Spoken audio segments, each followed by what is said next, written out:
Hey guys, and welcome back to another week of Choirs and Cups. I'm Darkside. With me is my co-host, Affordable Dreams, and a special guest with us today is LG McDonald. How's it going, David Donald? Doing well, guys. Thanks for having me again. Obviously, our last show was quite a hit, so I'm glad to be back so quickly as we enter the season. Opening night tonight, so it should be a lot of fun. Definitely should be. Let's start off with talking a bit about the obviously the expansion came in. There's been some changes in the formats of the standings and how that's going to play out going into the playoffs with the brackets.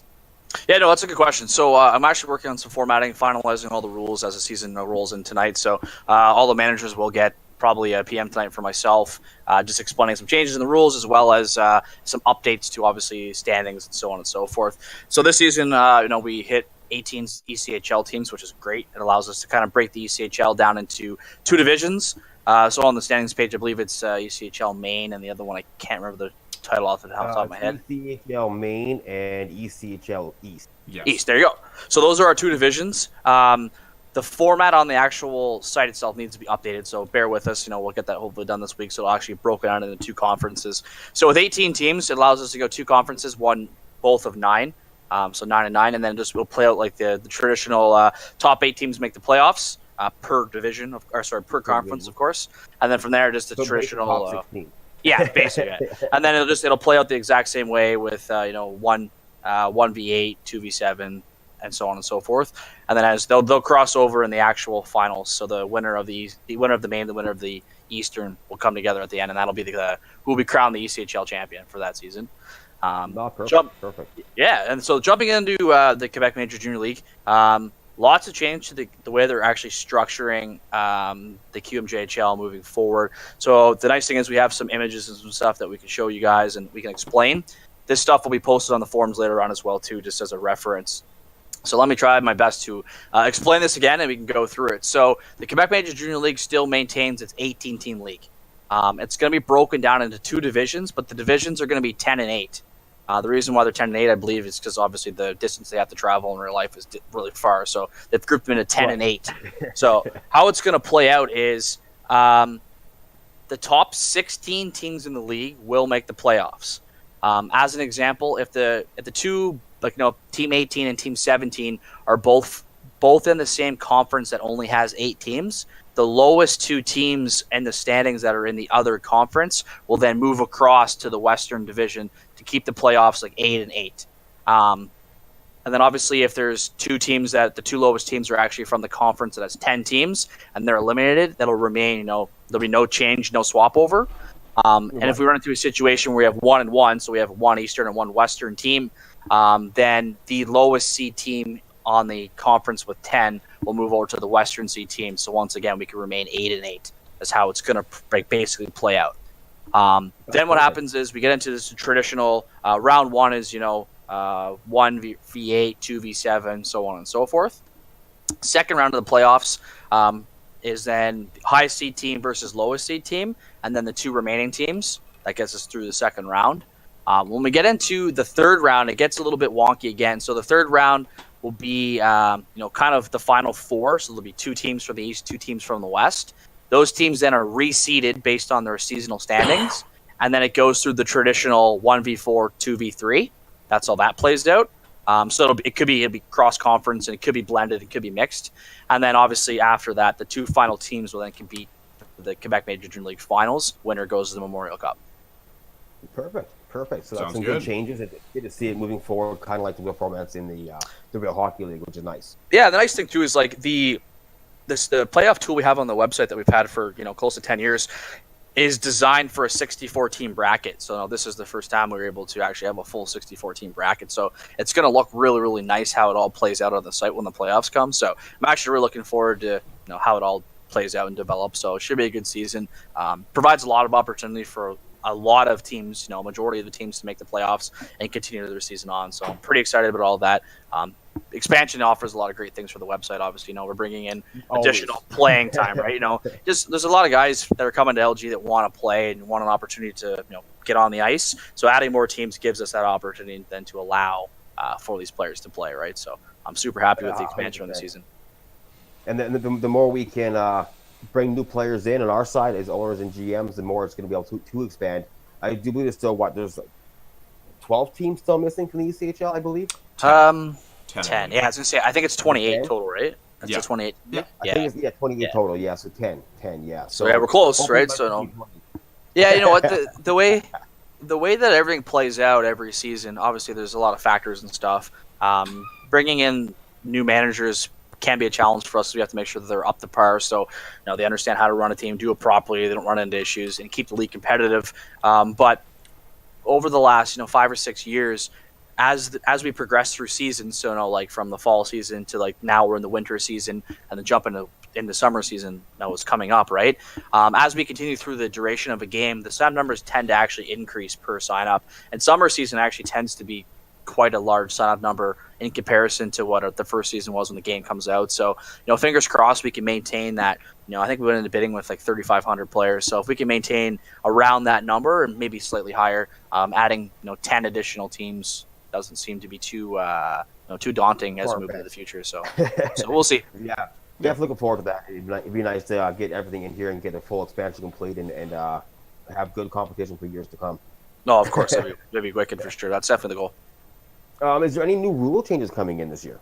Yeah, so I'm actually finalizing the rules as we speak. I just took a break from that right now, so get on with you guys in chat. But I've introduced a couple different things for this season just based on some feedback. So obviously, it's not new for you guys, but on the Xbox side of things, I kind of took a lot of what we're doing on the PlayStation side and it moved over to Xbox. So, an example, like, the AGM still locked in. It's a post-bidding position, that type of stuff. So one of the big changes that I did add in for this season is we're going to allow so the season ends. So the CHL season is done in 8 weeks. The NHL season is obviously, it's done later than that, right? So on the last night of the CHL season, so that'll be, as they enter the final week of the NHL, AHL, there's an opportunity for a transfer wire to allow players to go back to their CHL teams prior to the CHL playoffs. So I've bumped back the waiver deadline as well to like it's still in that final week, but it'll be like the final week on the Friday rather than the Wednesday. So then let's say Wednesday at like we'll say 10 o'clock at night on Wednesday until 10 o'clock on Thursday night, that 24-hour period, players that were in the CHL, we capped it at 18 games. So basically, if a player was in the CHL for season 10 and that player has achieved 18 or more games during the season and then was called up to the NHL or AHL, when the CHL season is completed, we are going to allow that player kind of like a special transfer wire period to be returned back to their CHL team for the playoffs. That player does not have to clear waivers. They'll just be sent right back to the CHL where they need to be. And then we've allowed the waiver period to extend an additional, I think it's like 16 or 18 hours from the deadline of when that player is sent down to allow the CHL teams to adjust their rosters. So if they want to make an adjustment and send a player back down, it's the same thing. That player can go back down to allow space for the returning player to be on the roster. Obviously, the goal is to allow the CHL teams to remain as competitive as possible as they enter the playoffs, and also have the NHL and AHL teams not feel that they're being hindered late in their season as well. Right, the league is exactly. set as it's 3-tier league where the top tier, being the NHL, has to have priority. That's just the way the system works, right? But the goal is to obviously managers all have contact with one another. You guys are all in the same big, large Discord group chat. So to communicate, if you're one player that got called up to the Toronto Marlies, it's very easy to find out who the Toronto Marlies GM is, have a chat with him, look where he's in standings. Maybe he's 10, 15 points out of playoffs, no hope of making the playoffs. That's a discussion you can have with them. Like, hey man, this player was, my guy from the season.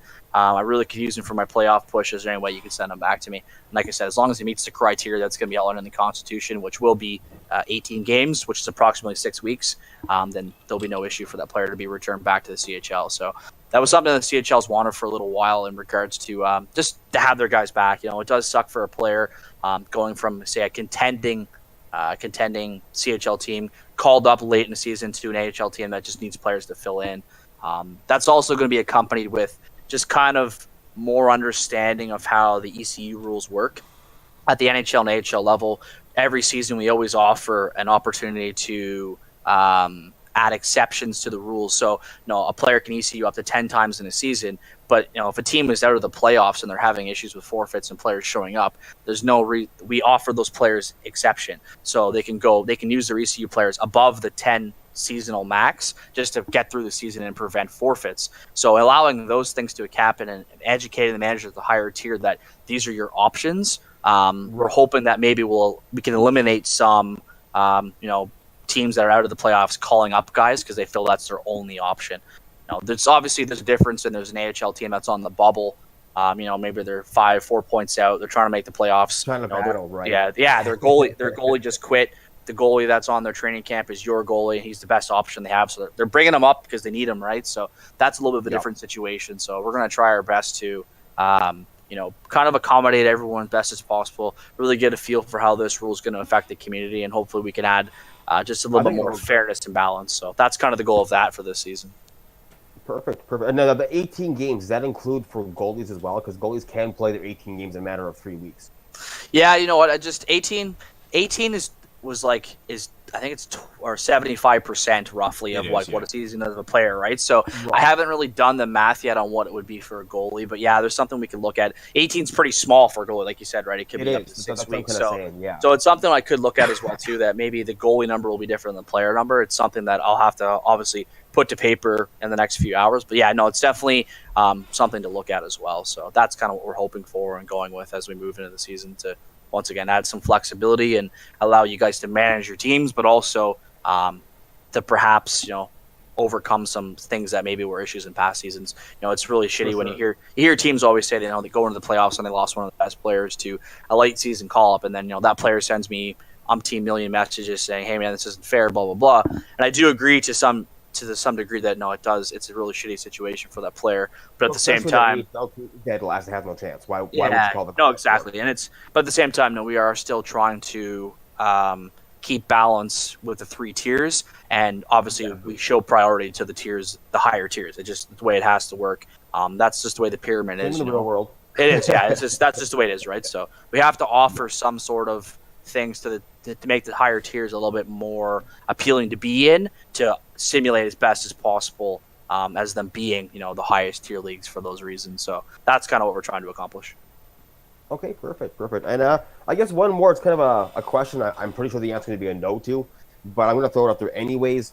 With D being so thin the past multiple seasons, and getting harder and harder to do bidding because D is always raising up, is there any thought to maybe expanding the cap value on the ECHL even by 5% or 10%?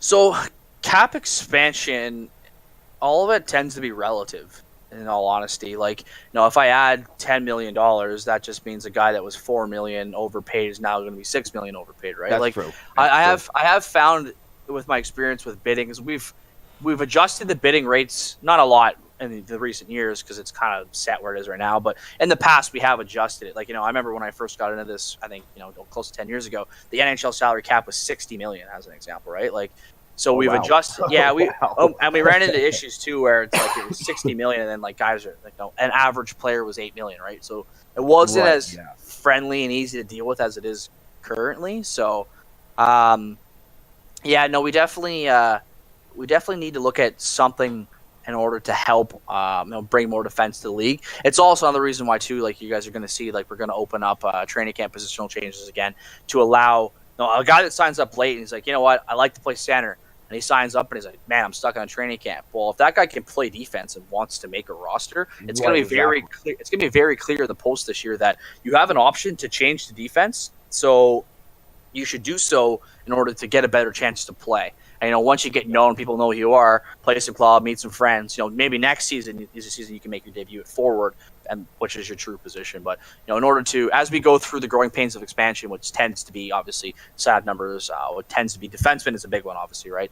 Right. We're just going to have to do what we can to adjust and go forward. And the same thing applies. We'll have to make sure that we keep a strong eye on what the training camp numbers are, what the ECU levels and numbers are for the season, and adapt and adjust as we go. It's set at 10 right now, but, with adding additional teams, maybe 10 isn't enough. Maybe we need to look at adding in an exemption rule for teams that aren't in the playoffs to help get through the season as well in the CHL, just so we can ensure that, if a team if a team's got a guy in the training camp that can play 3 games a week, and he's already played his 10 limit, and this team is 20 points out of playoffs not playing, and this guy's still willing to show up for this team, I'd rather see that guy with 25 games ECU than that team forfeiting 5 or 6 games, right? So those are things we definitely need to consider as we go through these growing pains until we get to our final numbers of 28 ECHL teams. We got to be as flexible as possible, do weekly evaluations and really just kind of make sure that we're where we need to be as we do all this. So we'll see, and fingers crossed. Last season alone, like with the teams we added for ECHL last season, the forfeit rate for the CHL overall was like less than 1.5% of games, which is like drastically low. No, it's super low, man. So with that being said, I've always said that anything under 2%, regardless of the tier, I've always been happy with. So 1.2% with expansion is way more than acceptable in my opinion. But obviously, the lower we get that number, the better it is for you guys as managers as well as for players. So that's kind of what our overall goal is.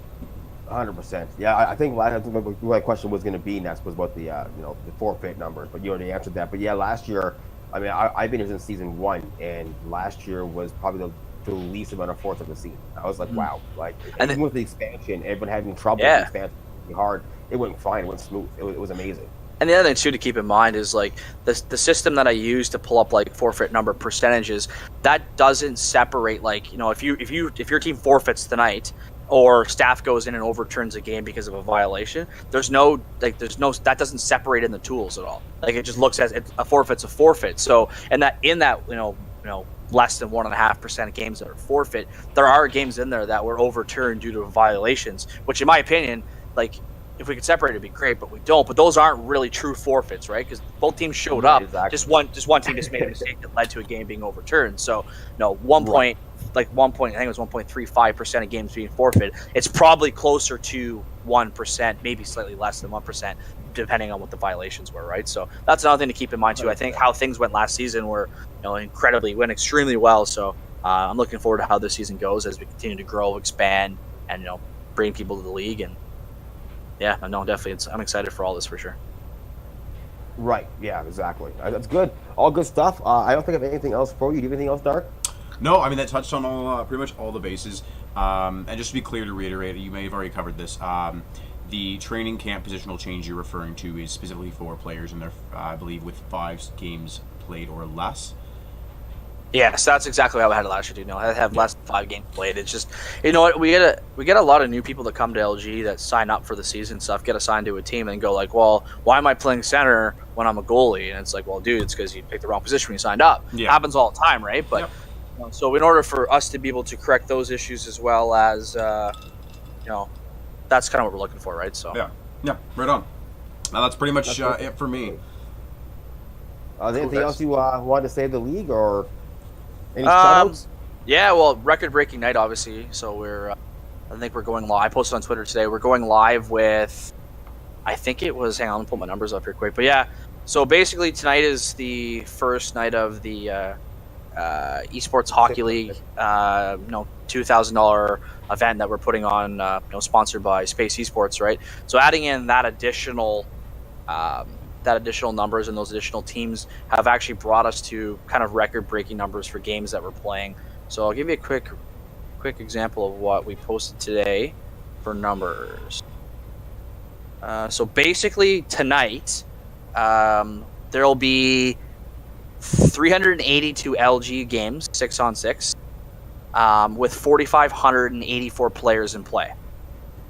For the duration of the week, so it's 1,526 games with 18,312 players in play this week. Wow. And that's between both. That's between both consoles. Wow. That's between all three tiers and every team in play. Right. That's what those numbers are based off of. So record-breaking night for us, and obviously here in LG to offer that much hockey, that much sixes. We're super happy, super pumped up. I know, with my experience in the Game Changers program, I've sat down and spoke to EA before, and they told me before on an average night, there's about 350 6v6 games kind of running through the system, right? Well, tonight we're 382 of those sixes games are us tonight, so we're above their average. So we pretty much, we've That's doubled phenomenal. what their average are for the games. And even so, you play club online, you run into a lot of the similar faces. You run into a lot of the official LG clubs, which is part of another reason why I really wanted all the club teams this year to have our abbreviation in the beginning of it to kind of really showcase and really show on the leaderboards, on the standings, and kind of to EA and other people that we offer kind of the best experience. We are the best players in the world, and we're the most dedicated here. So it's definitely something to be proud of, and it's not just for Triz and I. Obviously, it's something big for this entire community and all of us that enjoy 6v6 hockey. Yeah, right on. Perfect. There is one question for you in the chat box here. It's an oddball one, but I'm going to ask it anyways. It says, Yep. McDonald, do you have an LG tattoo yet? And if you do, can you show it to us? No, all I have is it's my left arm all the way up, and then across my chest too. But yeah, Nice. no, nothing with LG yet. So maybe when we hit big, I'll put our big logo on my chest or something. But we'll see. But yeah, no, There you nothing go. LG related yet. Good question. Right on. That's all we have for you, bud. Thank you for your time again, as always. It's always great to have you on the show. We hope to have you back soon again one day. Yeah, it sounds good, guys. Like I said, I really enjoy doing the media. Really enjoy taking the time to sit down and talk. This is kind of the best form of communication we have, right? So it's nice to get out, talk to the community, and pass the word along. So looking forward to tonight. So good luck to everyone who's making their debut tonight. I think I play both my games on Xbox tonight. I like starting the season off. So looking forward to it, guys. So Don't we thanks all? for having me. Yeah, thanks You for too, having me, bud. guys. Right, buddy. Yeah, for sure. Take it easy. Have a good one. Good luck tonight. Thank you. Bye-bye. All right, actually, you're good to see there, Dreams. I'm just gonna throw myself up on the. Perfect. Just give me a moment if you want to talk to our crew here. Yes, no problem. How's it going there, LG World? That was LG McDonald, obviously leaving the show, doing a great bang-up job as usual. So you heard all the changes coming into the league and whatnot. It's all good stuff. I think we all kind of expected the changes to happen. Maybe the rule change was something new, but that is that. Coming in this show now, we're going to talk a bit about some pre-bids, or post-bid, I guess, post-bid stuff, and how it went out, some top picks, some top players maybe, the highest bidders, and we're also going to maybe possibly get our predictions in for the season and how things are going to play out in our minds and our point of view. So lay back, get relaxed, and have a good time. Yep. What do you got for us there, bud? Yeah, so let's kick it off with starting with some of the post bidding guys, right? Some of the teams, how they did. A lot of money flying around. Some expensive players. A lot of D-man going on the high end, right? Big time. So let's sort of start to look through some of those. Gonna touch on sort of the high end guys to start with. Once my computer decides to load a little faster. Your computers are not working today. It's giving me hell today, unfortunately.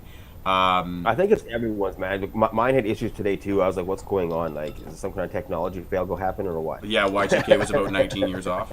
Right. But, yeah, so for me, we're going to talk about Sniper 16, Gerardo Morrow, Yes. and Noah Swick picked him up.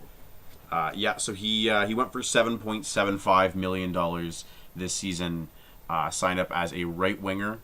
In his career, he's rocking a 33-10-1 record, 147 points in 44 games. Let's Pretty. not neglect his AHL side. Yeah, that's just CHL. I mean, his most recent season being season 8, but he's been most in the CHL. But in the AHL's where he's really shown he's a bit above and beyond. So last season, spending some time on a solid Rochester Americans team, putting up 56 points in 26 games. Yeah, some big numbers there, For sure. especially coming from the AHL side. I mean, it's definitely a lot harder of a league, more competitive. So to do that there and then come back down here is definitely going to be a game changer for the Wheat Kings having that guy in the lineup. I mean, definitely, I think he was top bid too. I think he was the highest bid that went out. There were some close trailers. We'll get to that later on. There's one that, well, we'll talk about the other one that I think was a big stretch. Let's Yeah. get the ECHL. For sure. But yeah, we'll get into that when we get into that. So that kind of covers Snipester rather. Looking to have a really solid season and prove he is worth the 7.75. One little small note, picking up James Angle. I had him season 8 on the Seattle Thunderbirds. A really fantastic player and a smart pickup at 500K. I'm not going to lie, I whiffed on letting them get him for 500K, but congratulations, a smart choice to pick up as your AGM. I don't see any way he would have stayed down otherwise. So, No, good job to you 100% guys. Moving on to the Calgary Hitmen.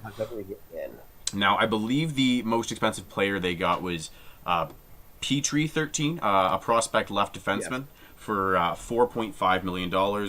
Now, doesn't have a lot of stats. No, he doesn't. No. So, I mean, it could be a really, really great grab. It could be stellar. We're yet to find out. The season's just kicking off, so we're going to see, and I'm going to keep an eye definitely on that defender and see if he was worth that 4.5. Was he a stud or was he a dud? That's the thing, right? I mean, he hasn't played since season 10, so, I mean, it's anybody's guess. Obviously, there was quite a few people who either scouted him or knew him from previous NHLs, so we'll see how that goes. But yeah, no, I think Stoner DTC and his GM have a good idea of what they're doing, so hopefully they can follow through on that one and make it look good. For sure, 100%. That's all I really have for them about big mentions, big names. Moving on over to the Edmonton Oil Kings, but what do you have for us there? So for that, that's Reggie Koosh. Reggie Koosh, 88. Going for $4 million as a right winger. He is an amateur. Maybe the high cap space makes him a little more difficult to call up. We'll see. But it looks like to have some pretty solid stats. I think it's going to be a splash to call up that. Yes, that's what I'm saying. Like it's a little more on the expensive side. But last year, I spent some time with the Bulldogs, putting up 54 points in 23 games. Plus 25 is the biggest note for me. 15, 6, and 2 is good, but the plus 25 is where it really stands out for me. The Bulldogs weren't on the top end of the OHL. Not a bad team by any means, but they weren't on that high end. For him to have a plus 25 is impressive. That's where that stands out for me. Definitely, 100%. I mean, kind of a steal, sleeper pick on their half. Do you have anyone there that you can see offhand? You know, I'm not tremendously well versed in their roster. I spent a little bit of time playing against Wings Rush Fan. I believe he spent a bit of time with the Rush, funny enough, last season. But Not the Wings, though? Exile John, I'm noticing, is a good choice. Yeah, good choice for the AGM, and a really good idea to get him in there. He's a great guy. I think he's going to help them out and make sure that ship's going. Yeah, now worthy of note, and I guess we'll find out where a little bit later. I have apparently not been paying enough attention, but Crazy Matt is no longer on that team. He was trade happened earlier this morning, I think it was, where he shipped him off to a different league, and we'll get to that later on as well. He is in the ECHL now. Where he landed, we will talk about that when we hit that league.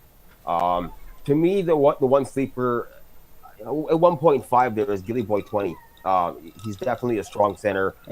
Deserves accolades. He probably should have gone a little higher at 1.5. It is his last year as a prospect, so we'll see what happens. Can he finally get his draft pick, or will he just get pushed up to that amateur status and be back in those higher ranked biddings next season?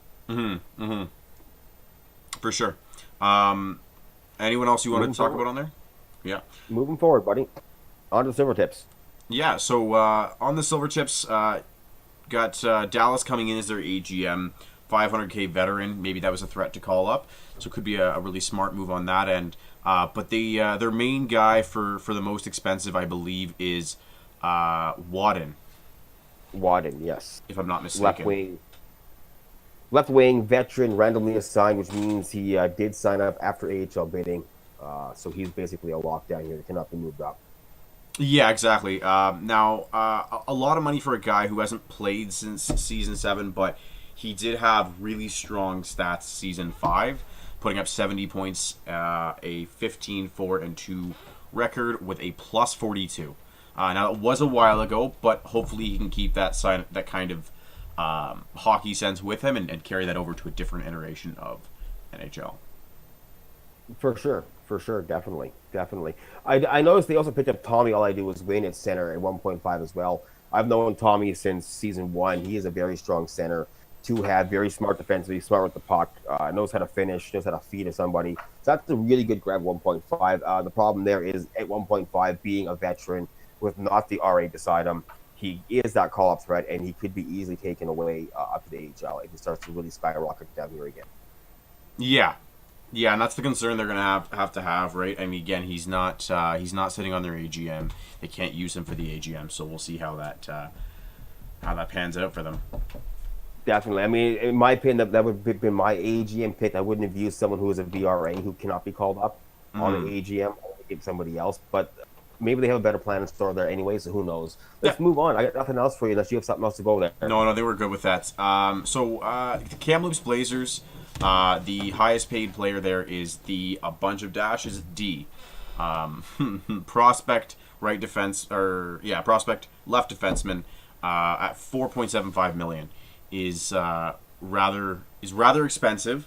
Now D is ridiculous this year. I've been around LG this is my 4th season, and I think this might be the most expensive year when it comes to defense that I've ever seen.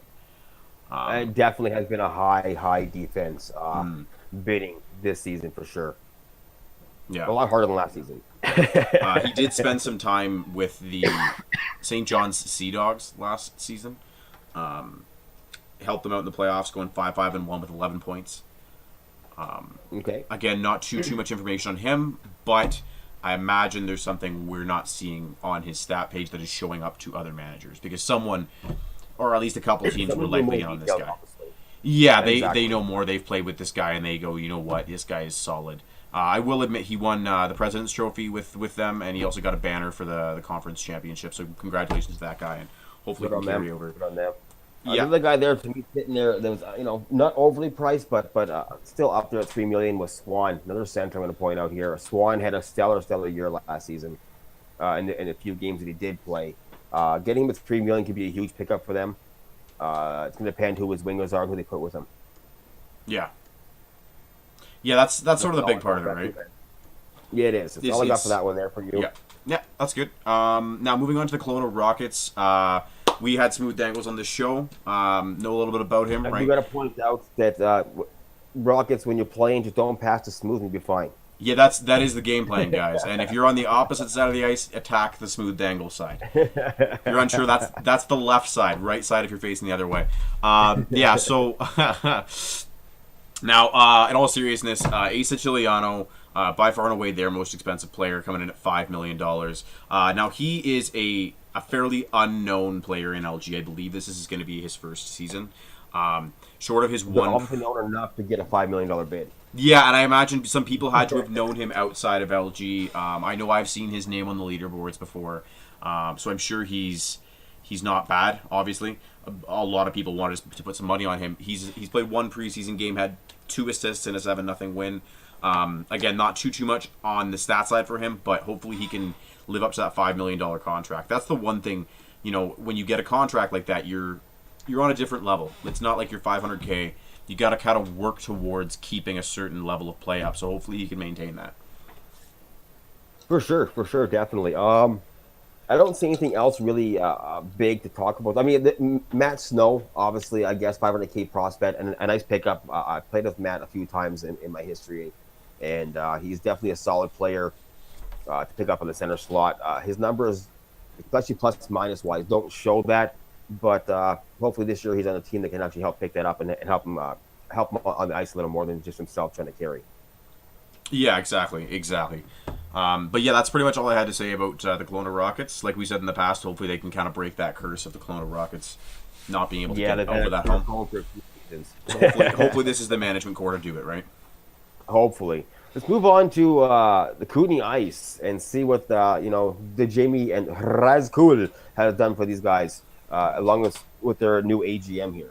Yeah, so they picked up a former manager in Parayko in the AGM, and I believe a while ago he was part of the media team as well.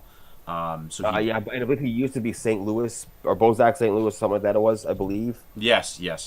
And then picking up Cable 72. So Razkul, I don't know why I switched to your pronunciation. Razkul is picking up a former teammate in Cable 72 and someone who had a really, really solid year last year, putting up 69 points for the Cape Breton Screaming Eagles. 100%. Looks like a really solid Solid player. player. Yeah, so again, that's going to be big for them. Even in 2 preseason games, he's already got 6 points. Like he's continuing that streak of continuing to put up a lot of points. So hopefully he can be a big offensive catalyst for them. He is an amateur, though. He is an amateur status. He is a 3.75, so it would be a push to call up. But I mean, if he has that year, and his AHL team really needs him, He could I be a can threat. see them taking him. Yeah. Yeah, I can see it happening. So we'll definitely keep an eye on that and see how that goes throughout the season for them. Hopefully, it works out for them and they get to keep him all year. That could be huge for them to keep him all year. Getting a little comment from Rascal. He wants us to look at Kuznetsov, so I think he's got his eyes on Kuznetsov as one of his top players as well. I will pull him up for you, Raz, because I'm a nice guy. There you go. Get a look at his stats. All right, so he's got 0 games played in LG. He has 5 points in 1 preseason game. Raz, I don't think you understand how this works, buddy. Yeah, that's why you don't recommend guys who played 1 game, Raz. Okay, I don't trust you anymore. But anyway, Would you say 1 game, 5 points? You said. yes, which is fantastic, absolutely fantastic. But again, Fantastic. preseason, hopefully he can continue that. You know, Throughout the season, Yeah. keep it going, keep it talking. I mean, but definitely, it shows that he definitely has those hands to feed the puck. I don't think we're all goals or they're assists. Either way, he has the hands to do stuff. He could be a dangerous threat. Let's see if that provides true in the season. We'll definitely keep an eye on him all year for you there, Razkul. And if he happens to become a big name to talk about, you hear about him lots this year. yeah, for sure. All right, so moving on to the Lethbridge Hurricanes. Sleepa, Lucky Luke, and now Steel 243 being picked up as their AGM. And another note you kind of touched upon earlier, randomly assigned veteran, right? Right. Now I'm not Can't sure. get called up. Yeah, and that's if they got them in bidding. There's still some RAs listed where they aren't actually RAs. They've been assigned Right. contracts that just took a little long to get out there. Maybe he is, maybe he isn't. But if he is just a veteran, not random assignment, that is a smart AGM tag. He's 500K. There's not a good chance he stays down if he is veteran quality. If he is upper tier quality for 500K, some team in the AHL could use him. So good on them for locking him up. But the biggest name obviously here is D-Boot 90 going for $6 million. I believe he was in the top 5 or top 10 for points for cap space this season. Now, as far as I can tell, he's a returnee. Had 6 games, 20 points. So obviously a very Those are good offensively, numbers. very That's offensively talented player. Over 3 points a game.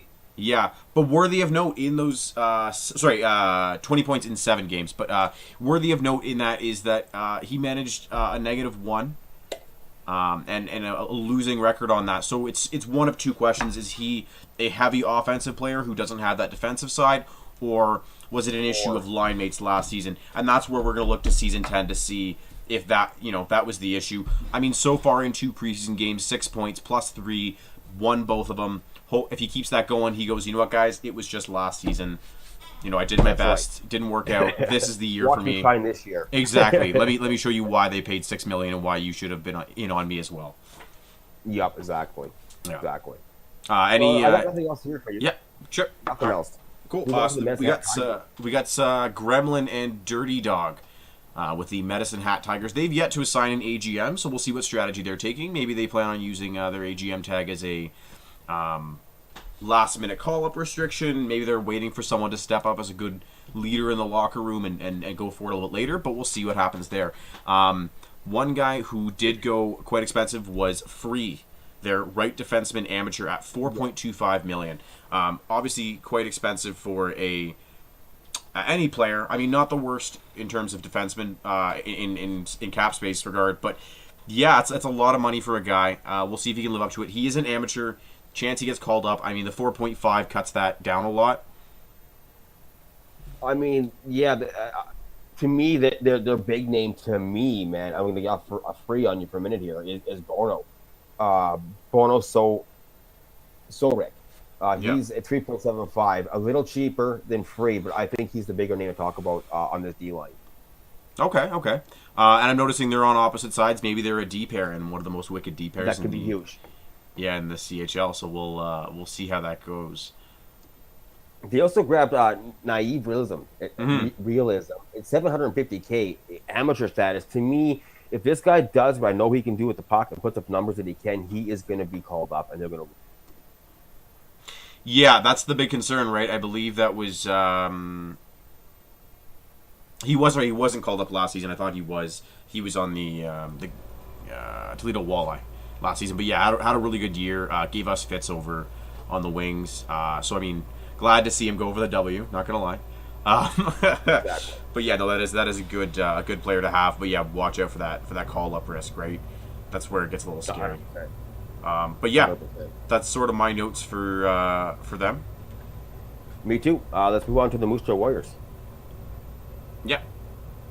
So Pugs, Bolda, and they haven't picked their AGM yet. We'll see what they end Not up yet. landing on. Obviously, the big name to talk about here is Loops. I believe was tied for the most expensive as a I believe he's tied. Yes. yeah. So that's a big contract. Now again, nothing. Everything I've heard has been kind of surrounding. He's a fantastic player, and kind of don't turn your back on him sort of guy. Now doesn't really have any stats outside of the one preseason game he's played. I believe he's very new to LG, but well known in we'll say the 6v6 club circles. So yeah, again he's got some big shoes to fill. 7.25 is nothing small, but from what I hear, he's got the capability to live up to it. He definitely does. He definitely has a capability. And if they throw him in with end skills on his lineup, that could be a lineup you don't want to mess with, and you kind of want to just take that L. Yeah, yeah. You see people just start suing their lines out there. No, hopefully not. Right. It can be competitive out there, right? But yeah, the Warriors, I believe, to be one of the top teams in the W this season. Look to have some pretty strong forwards. Defense looks really good. Their goaltenders, both 500K, both prospects. Well done, guys. Even if they're having a knockout season, they're not going anywhere, and they're very, very cap controlled at bare minimum, right? So They are, and they have a lot of prospects, not a lot of amateurs or veterans even on the roster to look at. And we may lose this guy. yeah, I'm sure they did the homework this season, and they look to be well prepared. And I think this is going to be the strongest Warriors team we've seen in the past few seasons. yeah, exactly. But yeah, that's sort of my notes for them.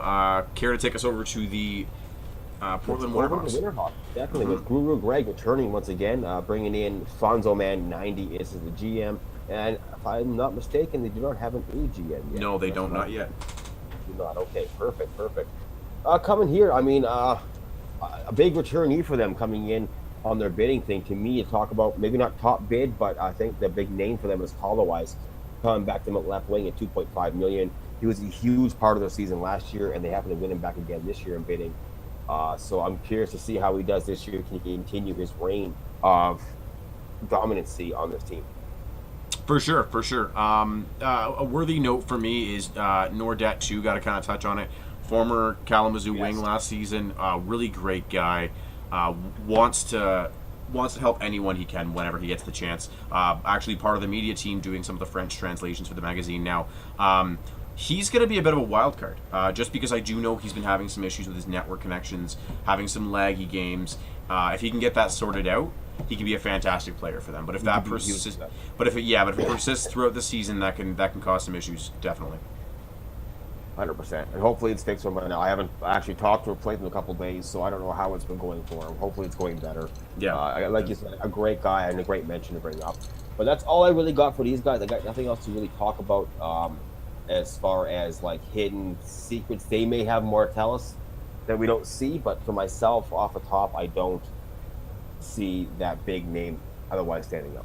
No, I think their goal, and you can kind of tell the way their cap is dispersed. I think their goal is to be very evenly dispersed, not necessarily having that They are one very heavy hitting line, but each line can challenge your top line, right? They're not going to Exactly. they're not going to score 15 goals on you by any stretch, but they are going to make life hell no matter what line they put out there. That's their game plan, Exactly. as far as I can tell. 100%. So let's move on to the PA Raiders.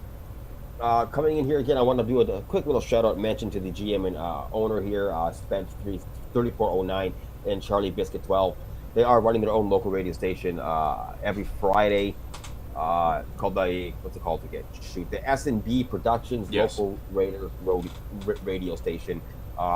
We were supposed to be on there this week, but we got bumped up to next week. But I forgot to fill you on that. We'll be next week. We'll be on the show live as well. Yeah, I reached out to Or, them. They informed me. Okay, perfect. So a big shout out to them for that, and thanks for your efforts to help media go further and doing your own thing, and all the support and all the extra insight information you may feel in the reaction.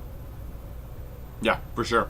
But yeah, so those two guys decided to pick up Buckeye, a draft pick as their AGM. Probably a smart move. I'm assuming they would have gotten management from higher leagues permission, but yeah, definitely a good choice. And at 500K, he's not going anywhere. He's sticking around for the long haul. Now, huge trade coming through, and I'm not too sure where he went just yet. I haven't seen it go through.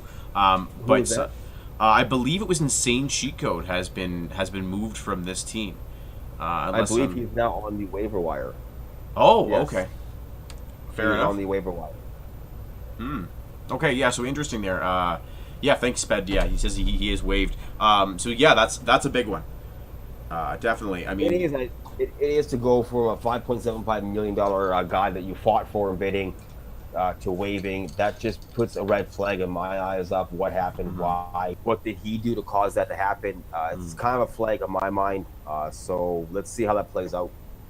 yeah, for sure. I mean, obviously not an availability issue with the restrictions on being able to waive inactive guys. So you wonder if there's some locker room issues there. Maybe if he goes through waivers and stays on the team, they can sort it out, and maybe they'll have a reunion.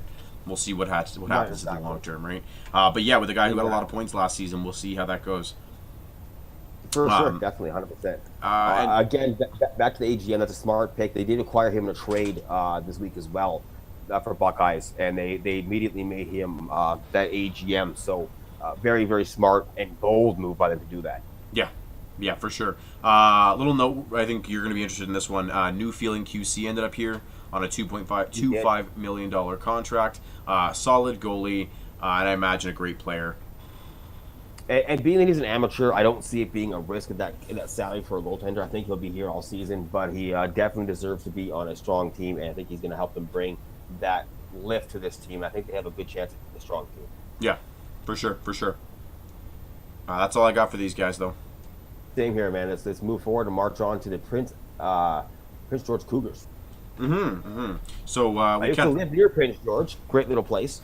Okay. I actually have no idea where Prince George is. Where is that? Yeah, out in BC. Okay. Cool.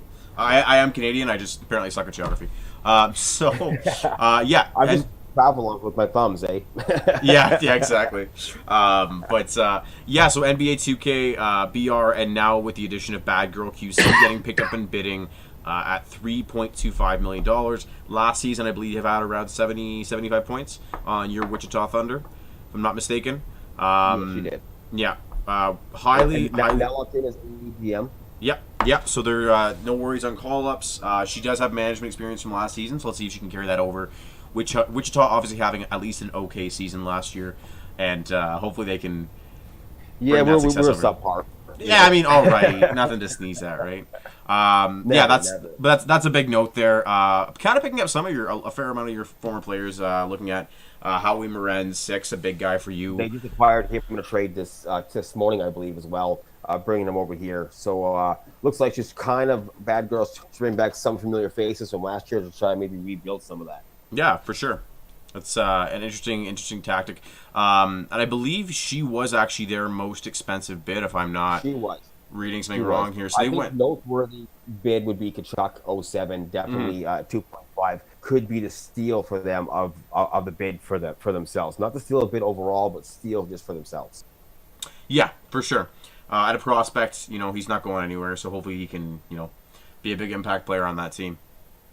Definitely. I didn't see much of the preseason plans. I don't know how they looked in the preseason, but I'm assuming that they did fairly good. Just looking at their team, it's not like they're an awful team this year. I think they're going to have a good run at making maybe making a good run at the playoffs. We'll see. Yeah, I think so too. And bringing in I'm Creaky as an amateur goalie at 500K is a good choice. He's a pretty solid goalie. I've been around him for. Choice, but again, 500K is that call-up risk. Yeah, for sure. But yeah, that's kind of my last note was Creaky. Same here. Right, Let's cool. move forward there. to the Red Deer Rebels. What do you got first there, bud? Obviously, big shout out here to Art DV 120. They got him for $2.75 million. Little pricey on the winger side, but I would say he's worth it. He is a pest to deal with. Very hard to shut down. Very shifty. So good for them on winning that bid. But my sleeper. Wow, words. My sleeper pick is going to be Parisienne, 1980, at $1 million.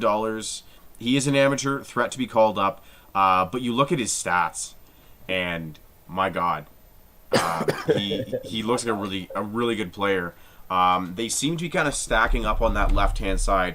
Now, all three of their left wingers are eligible to be moved, though. A $1 million player is likely a draft pick, is dicey at best, and Art coming in at 2.75 is maybe the safest, but even then, not a guarantee. So they really have to start mulling over. His name all wrong. Aardvark. I'm sorry, Aardvark. I'm Yeah, terrible. it's I'm terrible with Aardvark. names, guys. But yeah, the Had to one. get that out there. Yeah. The biggest note I'm making here is a lot of amateurs and veterans on this team. Yeah, a lot of them, and Mhm. that could be high risk and high reward maybe as well, depending on how it plays out for them. Yeah, exactly. So let's definitely keep an eye on the season, see who if they lose people, if they end up trading for prospects after these guys build more numbers, maybe, or what happens to them. You know, Yeah, exactly. What's I think your? the safest one though is Cronwald at $5 million amateur. I don't see that being a call of threat, so that hopefully the $5 million pays off dividends for them this season. Yeah, for sure. And the hope is sort of what we're talking about with McDonald a little while ago with the whole. Let's say Cronwald spends 20 games down here, gets called up at the deadline. To a team that's not having the best AHL, he can still come back down, right? Because the one thing you're never going to avoid is teams in the AHL that are struggling will have the cap space and the willingness to call someone up to fill their rosters. If they can kind of make nice with the AHL up there and say, hey, look, have him for now, but we're going to be going on a long playoff run. You guys won't. Do you mind sending him back down when you're done using him and filling in for ECU games? Exactly. As far as a sleeper in my mind, I don't really have one, but I'm going to take a long shot, stab in the dark with this one. I'm going to say it's Vic Malt Vinegar, down at 500K for goaltender. Okay, yeah, and a prospect. Now, do you know this person, or is this just a random thought out there? It's just shot in the dark. All right, so we'll put that one on the board there, and we'll come back to that throughout the season and see if you're right, if you're wrong. Yeah, for sure. I have no clue, so I'm taking a stab in the dark, and pick a name out of a hat, right? Yeah, exactly. A little comment there in the comment section. They're saying their TCs look amazing. I mean, they do have some noteworthy players in and on their TC. Now you look at someone like Ty the Fly. I know he was a decent player. He's in his first season of LG this season. Zero Mercy. He's been around for a while. Really talented forward. They do have some people. Photo's not bad. Yeah, and that's the thing, right? They do have a fair amount of TCs down there that they could maybe rely on, so maybe not as worried about those. Does happen. They have a few backup plans, which is always handy to have. Yeah, for sure, and that's sort of what this last couple days has been. Well, maybe the last couple days, the last 16 hours has been about since the trade window opened is pretty much jockeying for TC positioning. That's pretty much what it's been, guys. Yeah. So we'll see how people do and if they set themselves up to succeed on this. Exactly. That's all I have for them. Let's yeah. go more to the Pats. Do you want to take us over to the Pats? I have to leave the room for 2 seconds. Go for it. Coming in for the Pats, again, here we have BB the Great and Customs both returning here, locking in J23 and AGM, which is kind of what we thought would happen in the pre-bidding section. They'd lock Jay in, and they definitely did. Very smart choices. He's a solid goaltender for them. Looking at their roster here for their big name pickup, I'm going to say their big name pickup is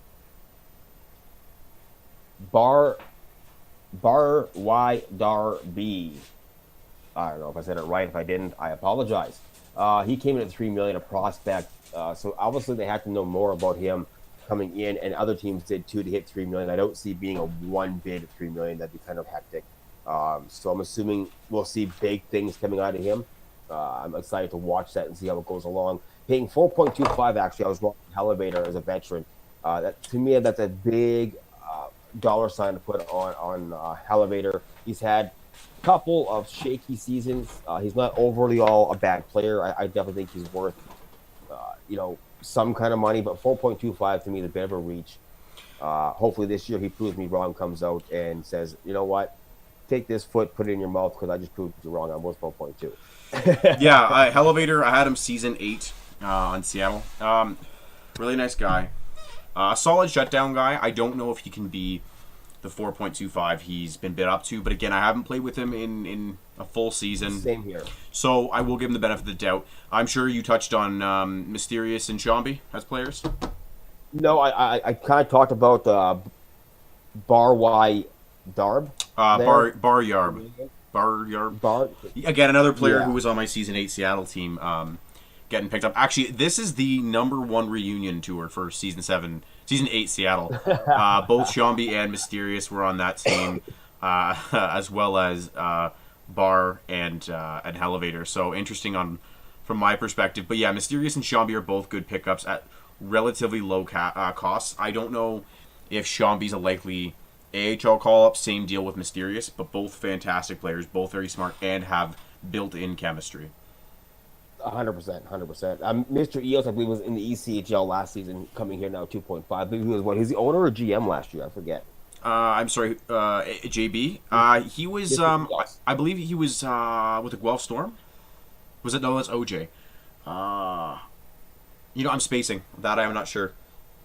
Yeah, Mr. Eos was somewhere last year. I could swear he was management, but I couldn't. Mysterious. I'm sorry. I thought you said JB. Yes, sorry. Mysterious was the GM for the Tulsa, or as you say, Toulouse Oilers. After yes, after there was some management shakeup with some stuff that happened over there, he stepped up. They got rid of that $4 million cap that was on him after he signed up late.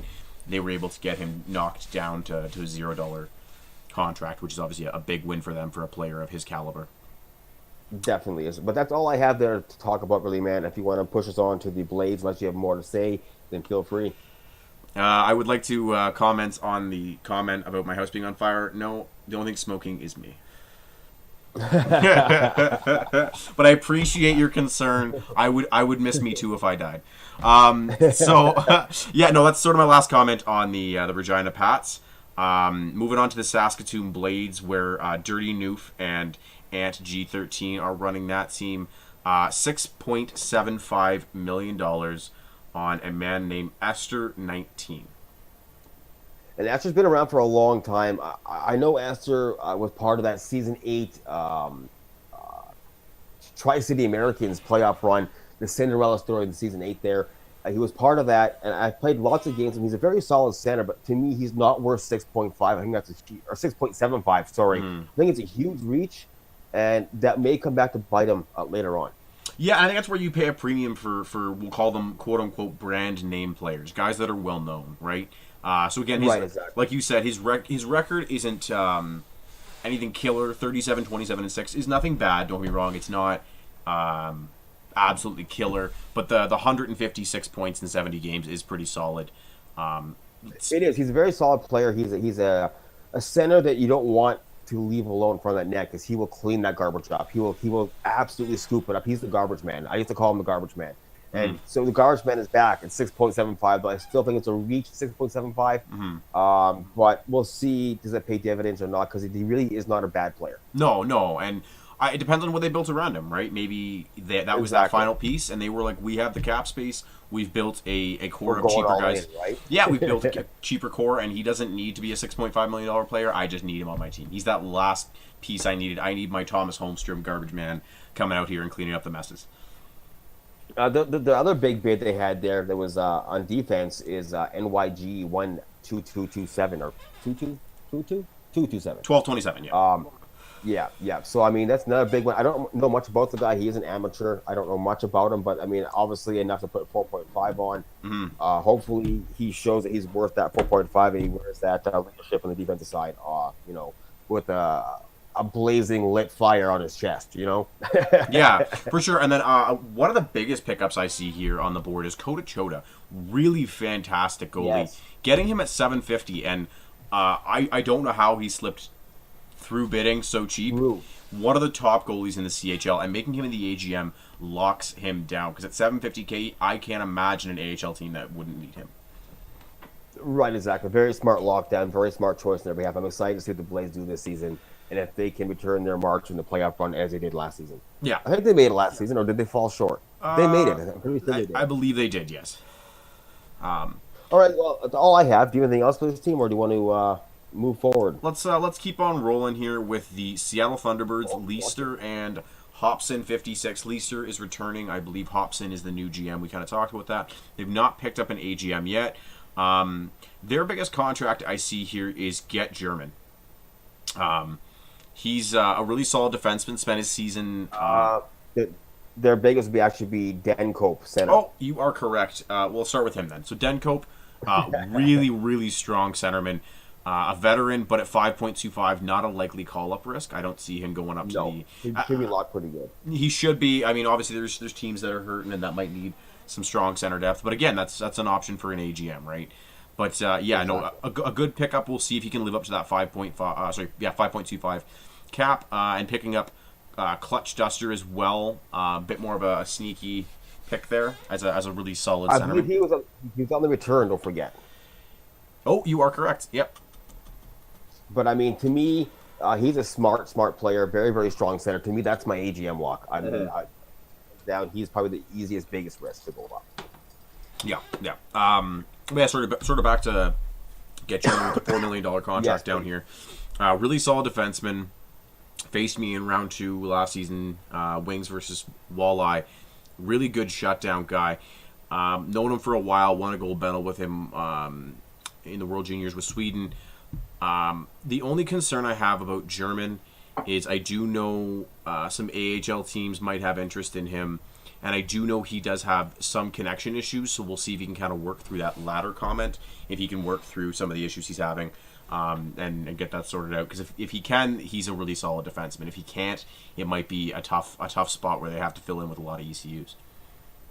For sure, 100%. I don't have anything else for this team, unless you have more. I don't, but we can always march on, or we can stick around. It's up to you. I think we're good to go. Moving on to the Spokane Go. Chiefs, if you want to kick that off. The Chiefs. I mean, here they come again, the Chiefs. They're always a team to watch out for. They're always a team that people seem to sleep on. But this year, I think they better not. With Method 18, with owner and Fedor as a GM. Again, no AGM lock that I can see at this point in time. It looks like their biggest contract is kind of a tie between their defender and Colio and NYPD 09. I played NYPD in the past a little bit. Very solid winger. At $3 million, I think again is kind of a stretch. But going down to Coolio on defense there at $3 million, what a pickup! What a solid defender to have. Great grab at $3 million, considering defense went high this year. That's quite a almost low bid for a solid defender. The guy has very good skill back there.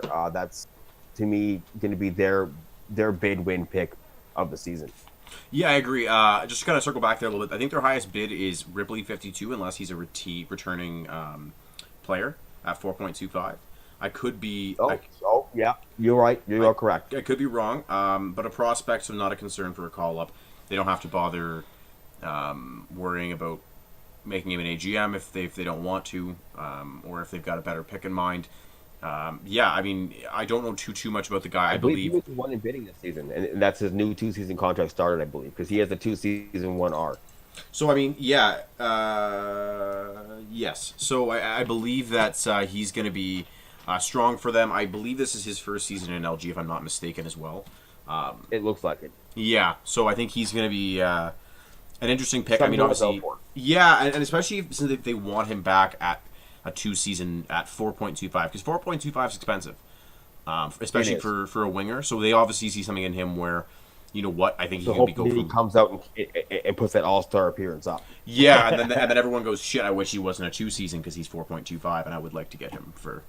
I would have paid Right, more. exactly. I would have paid more. Is the thing that we're kind of talking about. Yeah, but that kind of covers the Spokane Chiefs for me. Yeah, me too. We can keep marching on forward there and going on to the Swift Current Broncos with Vincino, 1289 coming as owner, draft pick guy being locked in owner. Staying down here to season himself some more. Smart choice. 2 tokes at GM. I don't see an AGM locked in either at this team as of yet. So a lot of teams have not jumped on that AGM train yet, which is smart that they're being patient, locking who they want to lock in and make it safe. Very smart call. It looks like, though, their highest bidder, if I'm wrong, please step in and correct me, is JST 040 ounce. at center there, an amateur RA. I don't know much about the guy either, but he seems to be very, very solid and very decent. Could be a good pickup. Again, almost $5 million for a center is not bad, but it's a little more than I would spend on a center. But I can't say that 'cause I spent pretty much what they did in one. Yeah, exactly. And I think everyone was kind of caught a little bit here. Very few teams I see not spending at least $3 to $4 million at least on one defenseman. Again, the defense is very expensive this year, so if you can build that up this season and hang on to those guys, it'll help you. I mean, and going to their defense, look at them. They're all pretty much the same value. They're all about $1 million apart from each other. So very, very balanced picks on the defenders. Nothing overly eccentric and nothing really, really cheap. Yeah, for sure. I mean, Nappy Luke is another little note for me. Not a very well-known guy. I've played with him a handful of times. A pretty solid player, and at 1.75 as a prospect, a pretty safe bet, right? Nothing crazy. Definitely. He's one of those on-the-fence guys for me. He's either going to be really good or middle of the pack. Really, really bad. Yeah. No, that's about all I have to say about that. For me, there's ML N83 sitting there, veteran center, 500K. Good pickup, 500K. He's a solid veteran. Can really help coach and quarterback this team to maybe a good season. The thing for me is how long does he stay being 500K and that veteran? Mm-hmm. Yeah, that's the biggest thing is the veteran tag. Can he stay down at such a cheap contract? I mean, to me, that's my AGM lock because he has that knowledge of all the other leagues of being here. He could really help his team a lot by being locked down here. Yeah, exactly. So that's all I have. Yeah. So Tri-City Americans, good buddy of mine. I want to make a mental note here before we move on to this about this team. Is this team looks really, really strong compared to how they looked in season 9. They did a really good job this year of rebuilding and starting fresh, and I think they're a team to really watch out for this season. Yeah, I agree. Starting that off with Slow Death March and Goody as the GM, making Brian 7931 as their AGM, an amateur at $1.5 million. Obviously, trying to avoid getting him called up and thinks he's a suitable player to fill in that locker room sort of presence. But that being said, they do have a fair amount of amateur risk call-ups. Yeah. Even with the ARA, they can still be called to AHL. Mm-hmm. Yeah, so if you got an amateur, it doesn't matter if he's random assignment or not. But again, I believe these aren't random assignments. I believe these are all roster players that were bid on. They just had their contracts in a little bit later than some other teams, meaning they still show up as RA. That will disappear for the players who are not actually RA. As we kind of wear on through the season, but again, that note you're making about the A's and whatnot is last year he had the same thing. A's and V's that were not secured, not lockable, and it caused a lot of issues with call-ups mid-season, early season, late season. So it's weird to see him go back to that same kind of amateur veteran look again. So they're looking for those prospects to help them stay a little more firm. Yeah, one note there is that guy Matt 25. I've known him to be a really solid goalie, right? Definitely, and now he's playing that wing. Yeah, and maybe that's the hope to keep him down. I don't know if he has a strong season at the wing. He might still be a threat to be called up at 500K. Like, he slipped through bidding cheap, which is good for them, but I don't know that he stays down. That's sort of the concern they have to run through their minds again with, from my count, 4, 6, 9, 10 guys.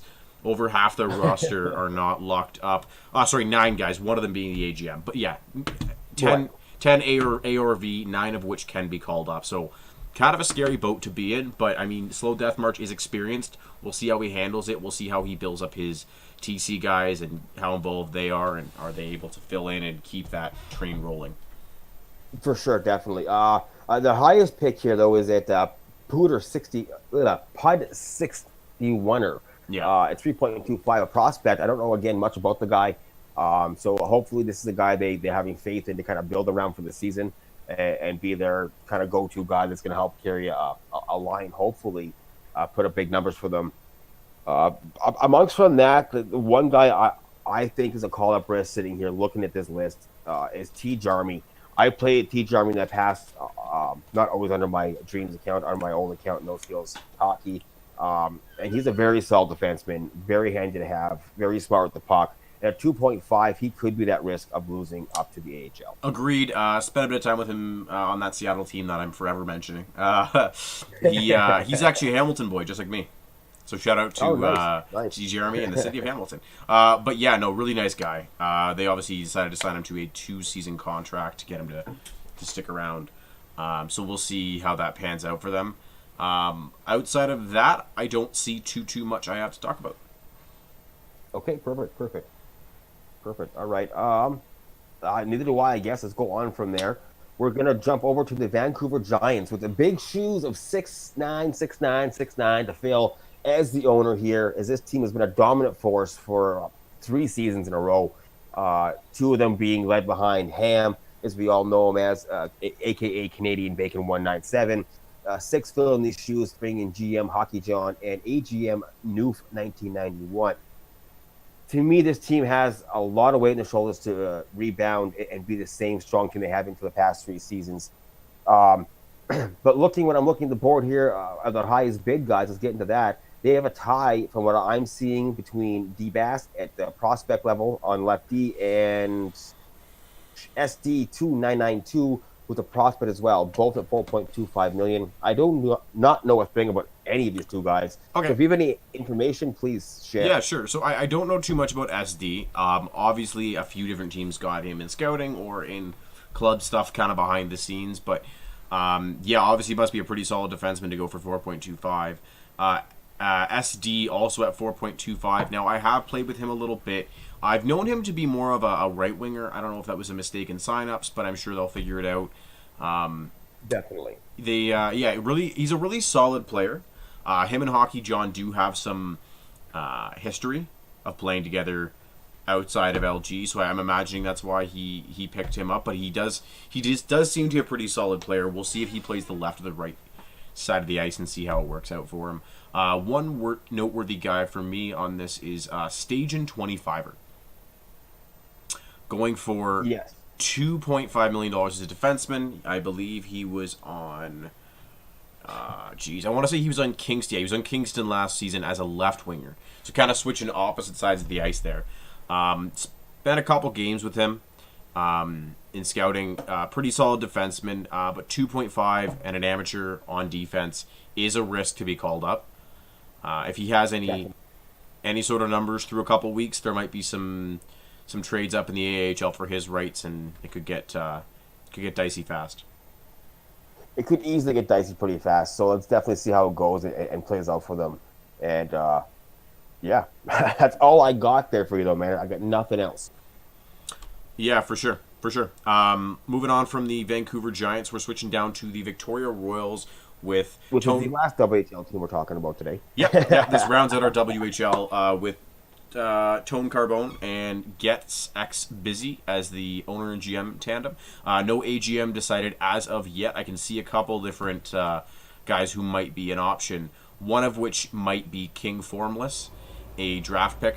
Definitely. $500K if they can. I believe there's some sort of agreement that has to be made between upper leagues and the player. But if they can get that done, might be a good idea to try and keep him down. Lock him down at the AGM spot could be huge. Yeah, but I believe their most expensive guy coming in here is Shorty 2 Fly 187, another guy who I believe is pretty much brand new to LG. Don't know too much about him. If you do, yeah, no. So a guy kind of flying under the radar, and there's been a lot of these guys this season. I think with the amount of teams.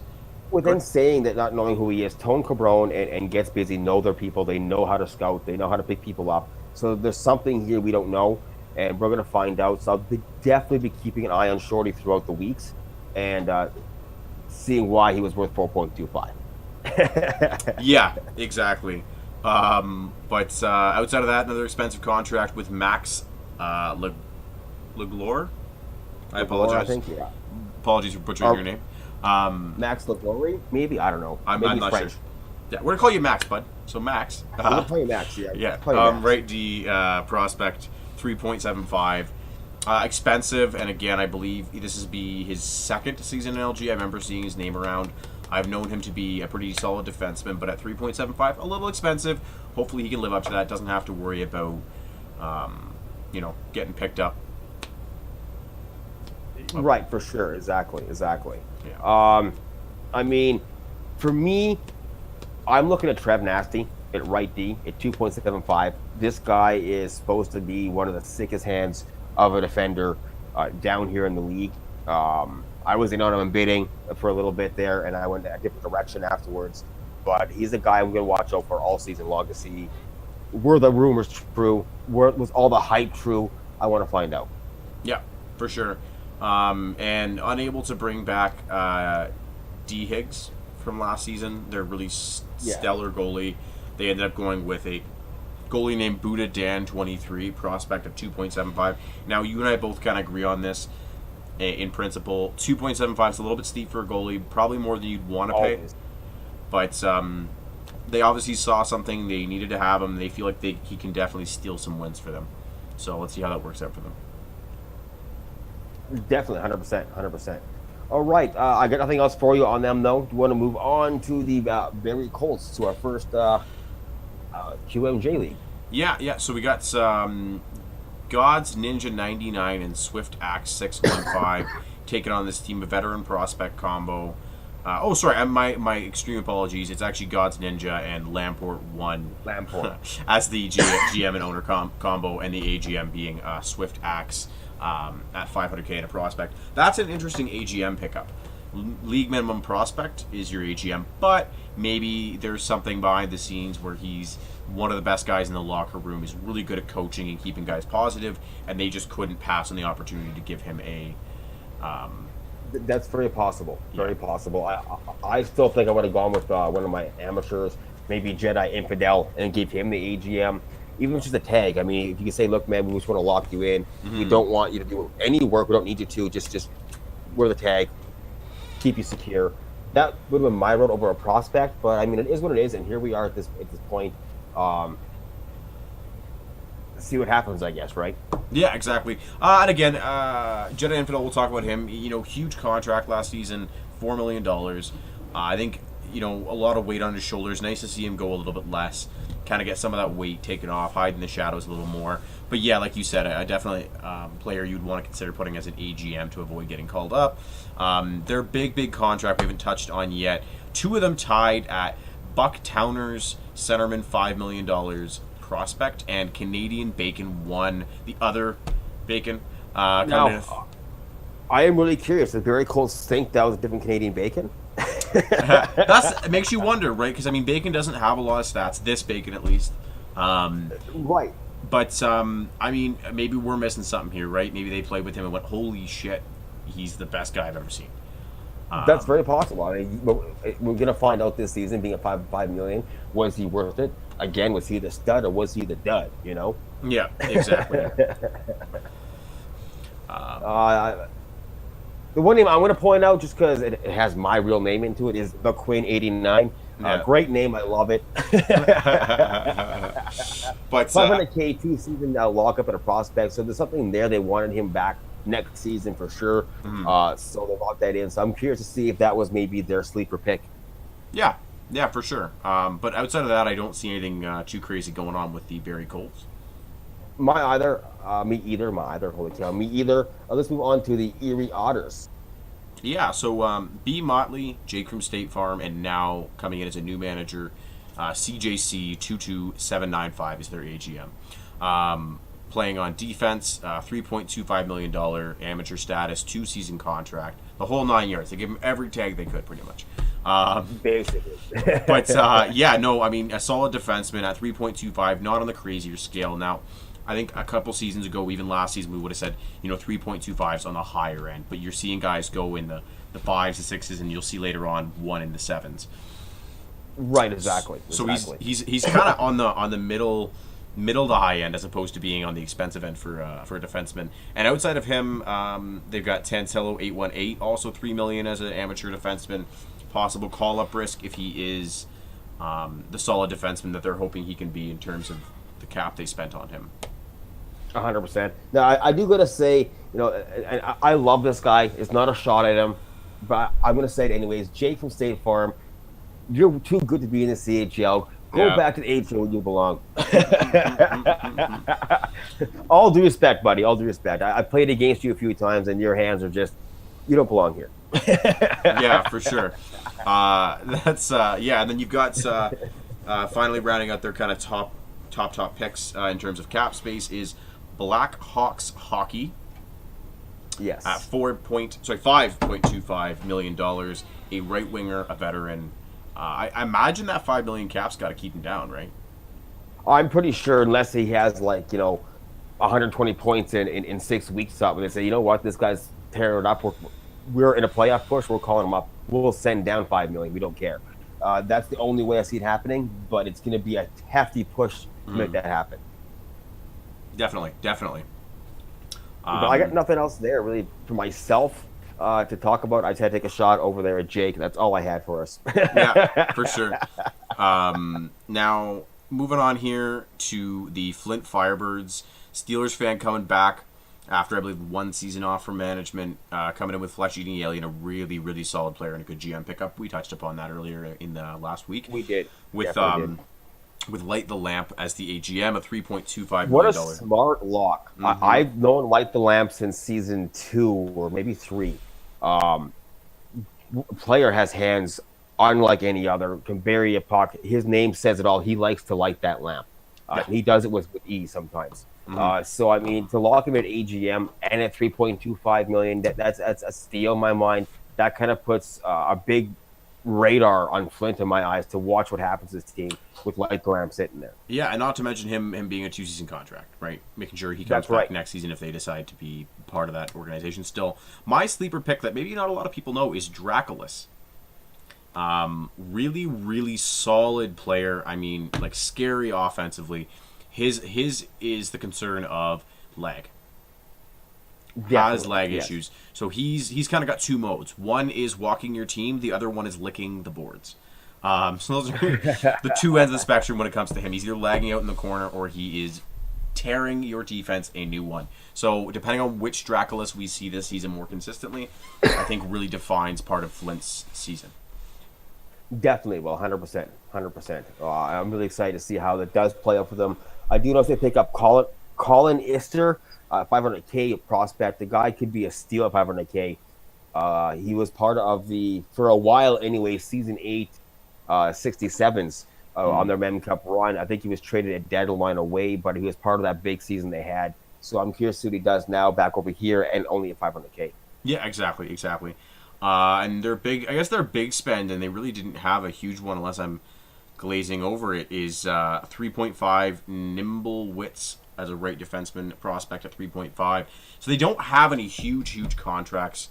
They don't have a lot of contracts, no. It seems to be kind of spread out amongst. Yeah, it seems to be spread out amongst a few different guys. A couple 2s, a couple 3s.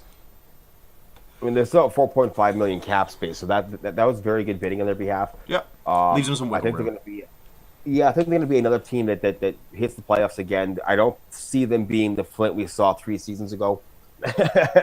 No, I don't think so. No, me either. So I'm excited to see it happen, especially again, like the Lamp. I've been watching all season. I'm sure he'll do wondrous things for them. But that's all I have for these guys, bud. Yeah, for sure. Moving on to one of the prospect veteran combos again with Ducky 315 coming in with Wharf 26, and now new to the team is Wager Up as the AGM, a $2 million amateur. Could have been a threat to call up, probably a smart move to lock him in. But some other guys on that list who are also sort of threats to be called up with King Rinpin, a veteran at 2.25, a 500K veteran, as I don't even know how to pronounce your name, buddy. DJ Nell 2011. I apologize, but yikes, I suck at pronouncing that. Yeah, I mean, outside of that, nothing crazy. Oh, That's Diggy. a good shot, though, man. That was a good shot at. Yeah, DJ coming back on his 2-season contract we talked about is sort of their biggest guy. The one they kind of really spent some extra money on in bidding was, D to the J, and then a ton of numbers that I'm not going to bother reading. I'm sorry, sir, you have too many Call him numbers. D to the J. Yeah, you're D to the J, buddy. Cut out the numbers. That's all you got to do. Yeah, prospect 3.5. I believe new to the league. I feel like I would have remembered seeing a name like that. Yeah, right, me too. But again, another guy where he must have either been known well, maybe some line bids. You never know. But Yeah, he's one of their more expensive players, and at the wing, they seem to have invested most of their money on the offensive side in the wingers as opposed to the centers. So hopefully those centermen they got were hidden gems, 500K. People are going to be shell shocked when they meet them in a game. My thing about this team again is they went hefty on a goalie, 2.5, and gave him 2 seasons. Yeah. He is a prospect. Don't know much about him, but to me, that's a hefty bid. You better hope this goalie shines, or you're going to look silly. 1 to 2.5 and a 2 season. Yeah, yeah, for sure. But outside of that, I mean, I think Guelph's got a decent team. They should be challenging for a playoff spot this season. Me too. I'm definitely gonna again be excited to watch golf play this season and see what happens with them. But that's all I have. Do you want to move on to the Bulldogs? Yeah. So Mr. Farks coming in as the owner, Kanunu You're neck GM. of the woods here. Yep, and literally, quite literally, sitting in Hamilton right now. Imperial Blaze AGM as their pick. 500K, really solid goalie, a smart lock. Very smart lock. Very smart lock. Spending a little bit more on their backup or potentially starter in Haagen-Dazs with 1.5 is not a crazy amount on a goalie. It's not in that realm of oh my god, what are you doing? But it is a little bit more on the expensive side. Trying to find their big spend here, and it appears as though it is Jar Jar, I believe. Yeah, Jar Jar 018. I hope you're not actually a fan of Jar Jar Binks. Otherwise, you should not be an LG. He's a $5 million. And if he is, I hope he's a Jar Jar Binks from Family Guy, not the actual movie. Yeah, the literal Jar Jar Binks that everyone hates. Yeah, let's hope not. Picking him up at a $5 million cap space for a prospect, obviously well known in the community. $5 million on a defenseman is on the higher end. So it definitely is. It's one of the higher ones this season at $5 million. But hopefully he's well worth it coming in for that one. It's the $5 million mark. I'm definitely gonna again another guy to keep an eye on all season and make sure if he was better or not. Yeah, exactly. But outside of that, nothing crazy I see here. Nothing out of the ordinary in my opinion. I don't really see any name that stands out to me as a sleeper pick. But again, I don't know a lot of the process that came in. Everyone had their way of sneaking those guys in this year, and a great job by the owners and GMs this year of doing that and actually expanding the league by bringing these new guys in. A hell of a job. But let's move on. Actually, there is one I can talk about. There's one. I just noticed it. I'm kind of blind, I guess. I'm getting old. What can I say? The Gray _UNP, great guy from the Quebec leagues, a very, very solid player. Locking him at $2 million on a 2 season is a very smart move. I think he's going to be their sleeper. Yeah, definitely. For sure. One guy, I do want to comment on. I spaced for a second there. Justin Kimes, 20, prospect, 500K, 2 season. A bit of a hidden guy. I scouted him a little bit. I guess I fell asleep at the wheel on that one. But yeah, 500K for him is a good pickup. I think he's going to be a solid second line player, and we'll see how he can parlay his first season of LG into. Right, exactly. Exactly. Is that all you got for them, or do you have something more to say? No, I think we're pretty good on that, eh? All right, well, let's jump forward to the Kingston Frontenacs here, buddy. To me, right off the hop, what I see sitting there is Dalton 44. I played this guy a few times, and this guy just has really smart plays, likes to communicate to his team, and he has really good hands. To lock him at $2 million at a prospect level is really, really solid pickup.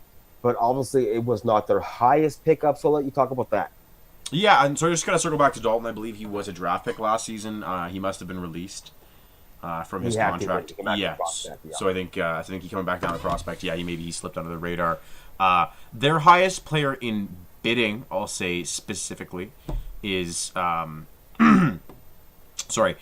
Team Keeper 88. If I'm not mis-scanning my numbers here. I don't know too much about him. But again, it seems like a lot of these prospects that are coming in first time in the league are not as hidden as they used to be. Other teams know about them, or at least are more comfortable blind bidding. It was harder this year to actually lock those players in. Yeah. I'm noticing it's a common trend throughout the league. You look and go, man, this guy has 0 stats in LG, and that's sort of where the trend used to be. You try and get your guy through bidding. He had one good season. Oh crap, he's going to be expensive. But now it doesn't matter if anyone's ever even heard his name, they're going to make you pay for him. Right, exactly. But yes, the other big contract there being DJ Creation, I believe coming back on a $4 million contract. A little pricey for DJ. Love the guy. Really nice dude, but a little bit pricey. I view DJ as a second, third line forward, so to pay $4 million for a winger specifically is a little bit steep. For sure, for sure. It's a little bit steep, but I think if this guy can come out and show why, it could pay off. But if he doesn't, again, it keeps something we talked about all season about that dud. Why did you go so high on a guy that couldn't do it? Mm-hmm. But I'm looking to see him do it and just say, look, here I am. This is why. Yeah, That was a exactly. steal. Interesting pickup there. Soda Poppin, one of two brothers of Ice Pick, the Ice Pick. former Pete's goalie, following his owner from last season, JR Greater Than, up to the Lee Valley Phantoms as a draft pick. Phantoms. Yeah, as a draft pick. So let's see if Soda Poppin can kind of follow that same trend. Now, on a mental note, there, Soda Poppin is the oldest brother. The oldest. Okay. He's actually older than Ice Pick is. Okay. So maybe he taught Ice Pick how to play, and he's going to teach us how to play as well. But yeah, we'll see. We'll see. Outside of those guys, I mean, I'm not tremendously well versed with who's coming in here too much. Oh, sorry, Sean Kay, draft pick, been put on roster. Interesting move. We'll see if he's staying down. Yeah, for sure, definitely. I was going to mention that Mac the Cat was another draft pick that's now on Kingston. Traded twice this preseason, yeah, already from the Raiders to the Moose Jaw Warriors over to the Kingston Frontenacs, and he's back on roster, sent down at $500K. That could be huge. And I noticed they have no AGM lock yet. To me, that's your lock. Yeah. I mean, either one of them. Yeah. Either one, Sean Kay or him. That's your lock. Yeah, definitely, and that's where you're going to have to kind of talk to the management up there and talk amongst yourselves and figure out who's going to be your best bet, right? Would you rather have the 500K exactly. D-man or the 1.25 centerman? It's a tough call. It's a tough call. It is a top call. Very, very tough call. Yeah, so then, but that's about all I have for Kingston. Hopefully they can do as well as Kingston did last year. I'm going to talk about the goaltenders a little more here. Sure. Whether Geek also was in part of my scout games, along with Soda Pop, I had a chance to scout both of them. Both characters, both fun to be with. Coming in here now as a tandem, and they were both of my scouting, so they got lots of play against each other. So now they're working together. So it should be fun for them to see how it plays out. Yeah, for sure. Yeah, I'm done there. Let's get on to Kitchener. As the Cinderella team here this season, looking not to be a Cinderella team, but to take off where they left off last season and come swinging. Yeah, exactly. PK Enpa and Cam 73. Now, I'm noticing Cam has actually changed his position. I believe when we did this breakdown, he actually was a goalie or hadn't put in his roster correction thread yet. Switching to center from Right, goalie. and we were guessing center because of his Xbox stuff, and he did goalie to kind of stay lower in the PSN side, trying to stay hidden a little bit. And now that he's GM, he changed to center. Very smart move, because now you're going to see the real Cam come out. Mm-hmm. Yeah, for sure, and that's an interesting choice on that part. But moving into some of the more expensive contracts, which oh, there it is. Sorry, GT Pursuit, I believe, was on their team last season. I was gonna say, wow, they didn't spend more than $3 million on one guy, but yes, they did. GT Pursuit, left defenseman, amateur, $5 million a season for one season. I believe he was on their team last season. He was fairly active in scouting, as far as I can tell. Might have been why he might have been a little bit more expensive. A little higher, yeah. But for $5 million, it's probably a lock to stay down. I would imagine, unless a really struggling team has some cap space up there, I think he's staying down. Yeah, same. But yeah, a solid defenseman. Hopefully he can live up to that $5 million cap space. Yeah, that's the hope, right? And the following guy next to from my eyes, is going to be another defender at right D there at Black Knight at $3 million prospect wise. So maybe there's something in this guy as well as a prospect that they saw $3 million is worth it, which again is not overly priced for a defender this season. It's about on par of average of what people spend on defense, at least his past couple seasons for sure. So maybe they're going to be a tandem together. Who knows? Yeah, we'll find out, right? Exactly. That's all I have there, man. I got nothing else really to say about these topics. I mean, Obey the Sandman falling in a goaltender. I've never known him to be a goaltender. I've seen him do defense. I've seen him do wing, but I've never seen him play net. So we'll see that works out for him. And at $2 million again, quite a stretch for a goaltender. It is, yeah, but it might keep him down, right? So we'll see. I'm pretty sure it will. Yeah. So moving on here, from the Rangers to the Knights, SRH Prodigy with Mod Red 13, and now the new edition of Jets 2016 as the AGM, a veteran at $500K in 2 seasons. A pretty cookie cutter choice, right? a guy you're worried that's going to get called up because he's 500K and he's a veteran. He probably knows Exactly. people around the league. Now, Go ahead. Jets is a player to lock in. That was smart. I mean, if Jets the same player he was a few seasons ago that I saw play, when he was down here, I believe he was owning a team back in season 3s and 4s down here in the CHL, and he just put up big numbers all the time. So if he's that same guy, which I imagine he is, because usually once you're good, you're always good. That's a huge lock. 500K, especially at AGM at a 2 season, that could be huge. Yeah, definitely. Now the big name here is Nonsenses. I apologize. Prospects 6.5 million. Yeah, and locked in at 2 seasons is really interesting because I don't see how someone goes much more than 6.5. I mean, I think the top player this season was 7.25. Right, exactly. So I don't know how much... the big thought here really is that they're probably hoping or assuming he's going to get drafted, and he'll now get returned to them regardless onto their TC as a draft pick, which could be what they're looking at here on the 2 season lock to guarantee his rights next season. Yeah, that's and fair. he'll become back at anywhere from a 2 to a 1 to a 500K salary. Yeah, definitely. Other big note here is the Real Teal, big supporter of our show and a blog in the CHL. Big shout out to her. She's coming in at $5 million, topping her cap last year of 4.5. I'm guessing I have nothing but positive experiences with her, but obviously people feel she's a really strong player and a really nice person. So hopefully they can build a strong team around her, give her a chance to Canadian, win. what do you expect? What do you need a non-nice Canadian? I have. But enough about me. So that guy must have moved from America then. No. yeah, exactly. But yeah, a smart job by them getting 2 prospect 500K goalies. That's something you don't really have to worry about as long as they can play at least on par with what you'd need from a goalie. They don't have to worry about that all season long. No, they don't exactly. But I really have nothing else there for us to talk about. So if you have anything else, please spit it out. If not, let's march on and go do some fishing. Yeah, for sure. And the next pond we're hopping into, funny enough, we're looking for the Steelheads. Now, this is Jayhawkman, Rad Panther, and they haven't made a decision on AGM yet, and I don't think they will, probably for a little while. Right, exactly. They're probably going to wait a little bit in that one. Now, big contracts I see here. Pretty well rounded here again. I mean, everything's kind of spread around nicely. Nothing overly expensive anywhere. No, working for MCA being the highest bid at only $3.25 million. Left defenseman, And not amateur. far behind is Jayhawk. Yes, Jayhawk a 3. A prospect though, right? Not a concern for being called up. I mean, now, the name makes me wonder. did he bid on Jayhawk it for and Jayhawk. that?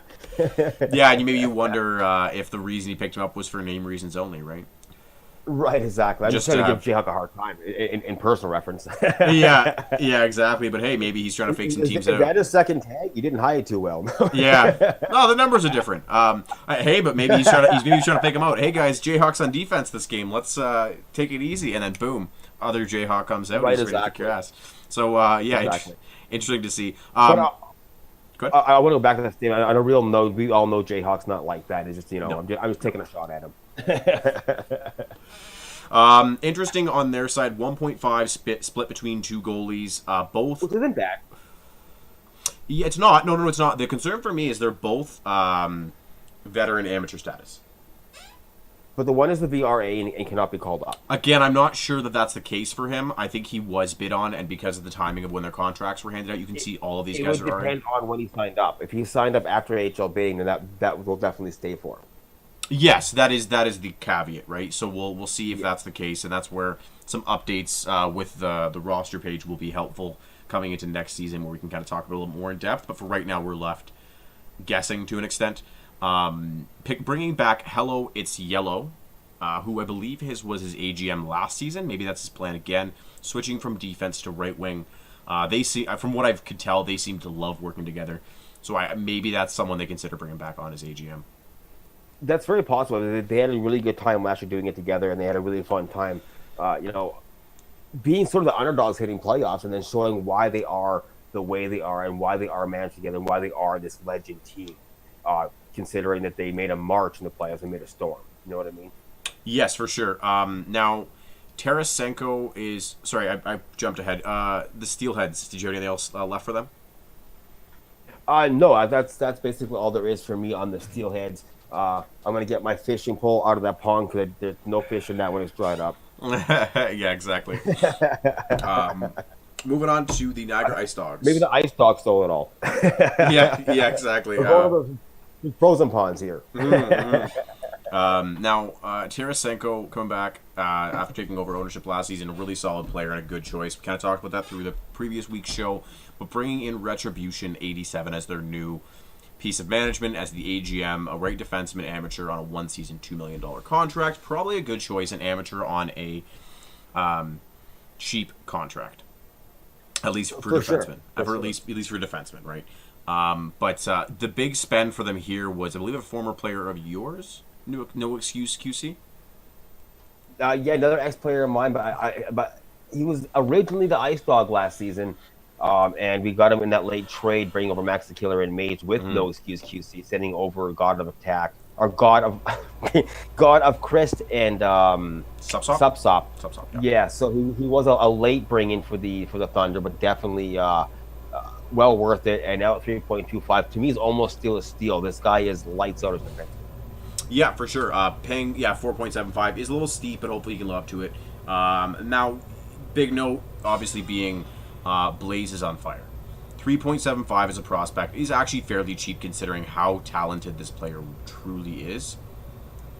Definitely, for sure. So not expensive in that regard. And yeah, we'll see how he works out for them. Shorty Luz is a solid left winger at a cheap cost, but he's a veteran. That's a little bit yikes. That's a little scary. Do you wonder if they maybe regret picking Retribution as the AGM? Maybe that costs them. We'll see how that works out. But in general, didn't spend a crazy amount. Kind of spread out. You know, you see spread out pretty easily. The highest was at no excuse there, and the rest is kind of balanced and pretty low. Yeah. Low. I mean, besides that, it was Blaze there. Besides that, it's all pretty much lower than that, which is very smart bidding. For sure. But yeah, he had the fun time of playing these guys last night in back-to-back games, and always a battle playing these guys, always fun, and we had some good times. Yeah, for sure. I mean, they must have enjoyed it, especially if you were on the ice. But yeah, that's all I got for the Ice Dogs there. Yeah, for sure, definitely. That's all I have. Let's move on to the North Bay Battalion, trying to come back from a disastrous struggle of a season last season with new ownership, new management, and new management in general, all together, all across the board. Bringing in It's Not Chris as GM from the ECHL, bringing his knowledge of the ECHL over to here, and see what he can do with NJ Devil here. Yeah. The biggest note I have to throw out here real quick is not one specific player, but the fact that all of their defensemen outside of their management are prospect 500K, which is true. Huge. That is true. So if they do a really solid job of being at least par as a decor, that gives them the chance to spend the money like they did on their forwards and hope that they can really stack up the goals. I do got to mention that they spent under $20 million in bidding. Really? That is uncommon, we'll say. They have like $6.5 million left, so that's under $20 million spent. I mean, if you look at the forward line, even nothing is over $2 million. And it's so there's one at $4 million, my total correction, but the rest are $2 million or less. Yeah, but and more see a lot of $2 million as well in there. Yeah, they did spend. Yeah. And that's where they sort of mixed it around, right? We're working in Ricefield, yes. And you've got Fallen Fate 89, who's an amateur. $4 million on Matthias, obviously, kind of envisioning him, I imagine, as their top line centerman. But again, a lot of prospects, not a crazy amount of amateurs. So I could see this team staying intact as long as they're happy with the results, right?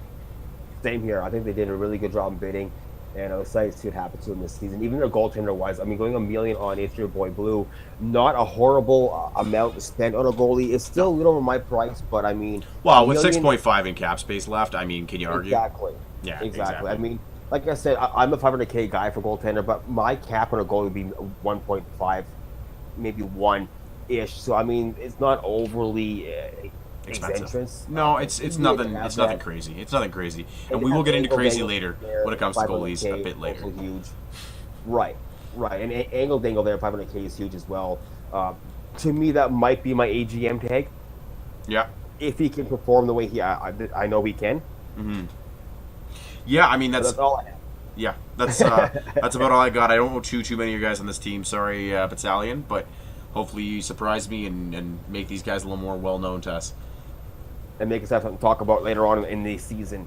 Exactly, exactly. Now rounding out onto the next team is the Oshawa Generals.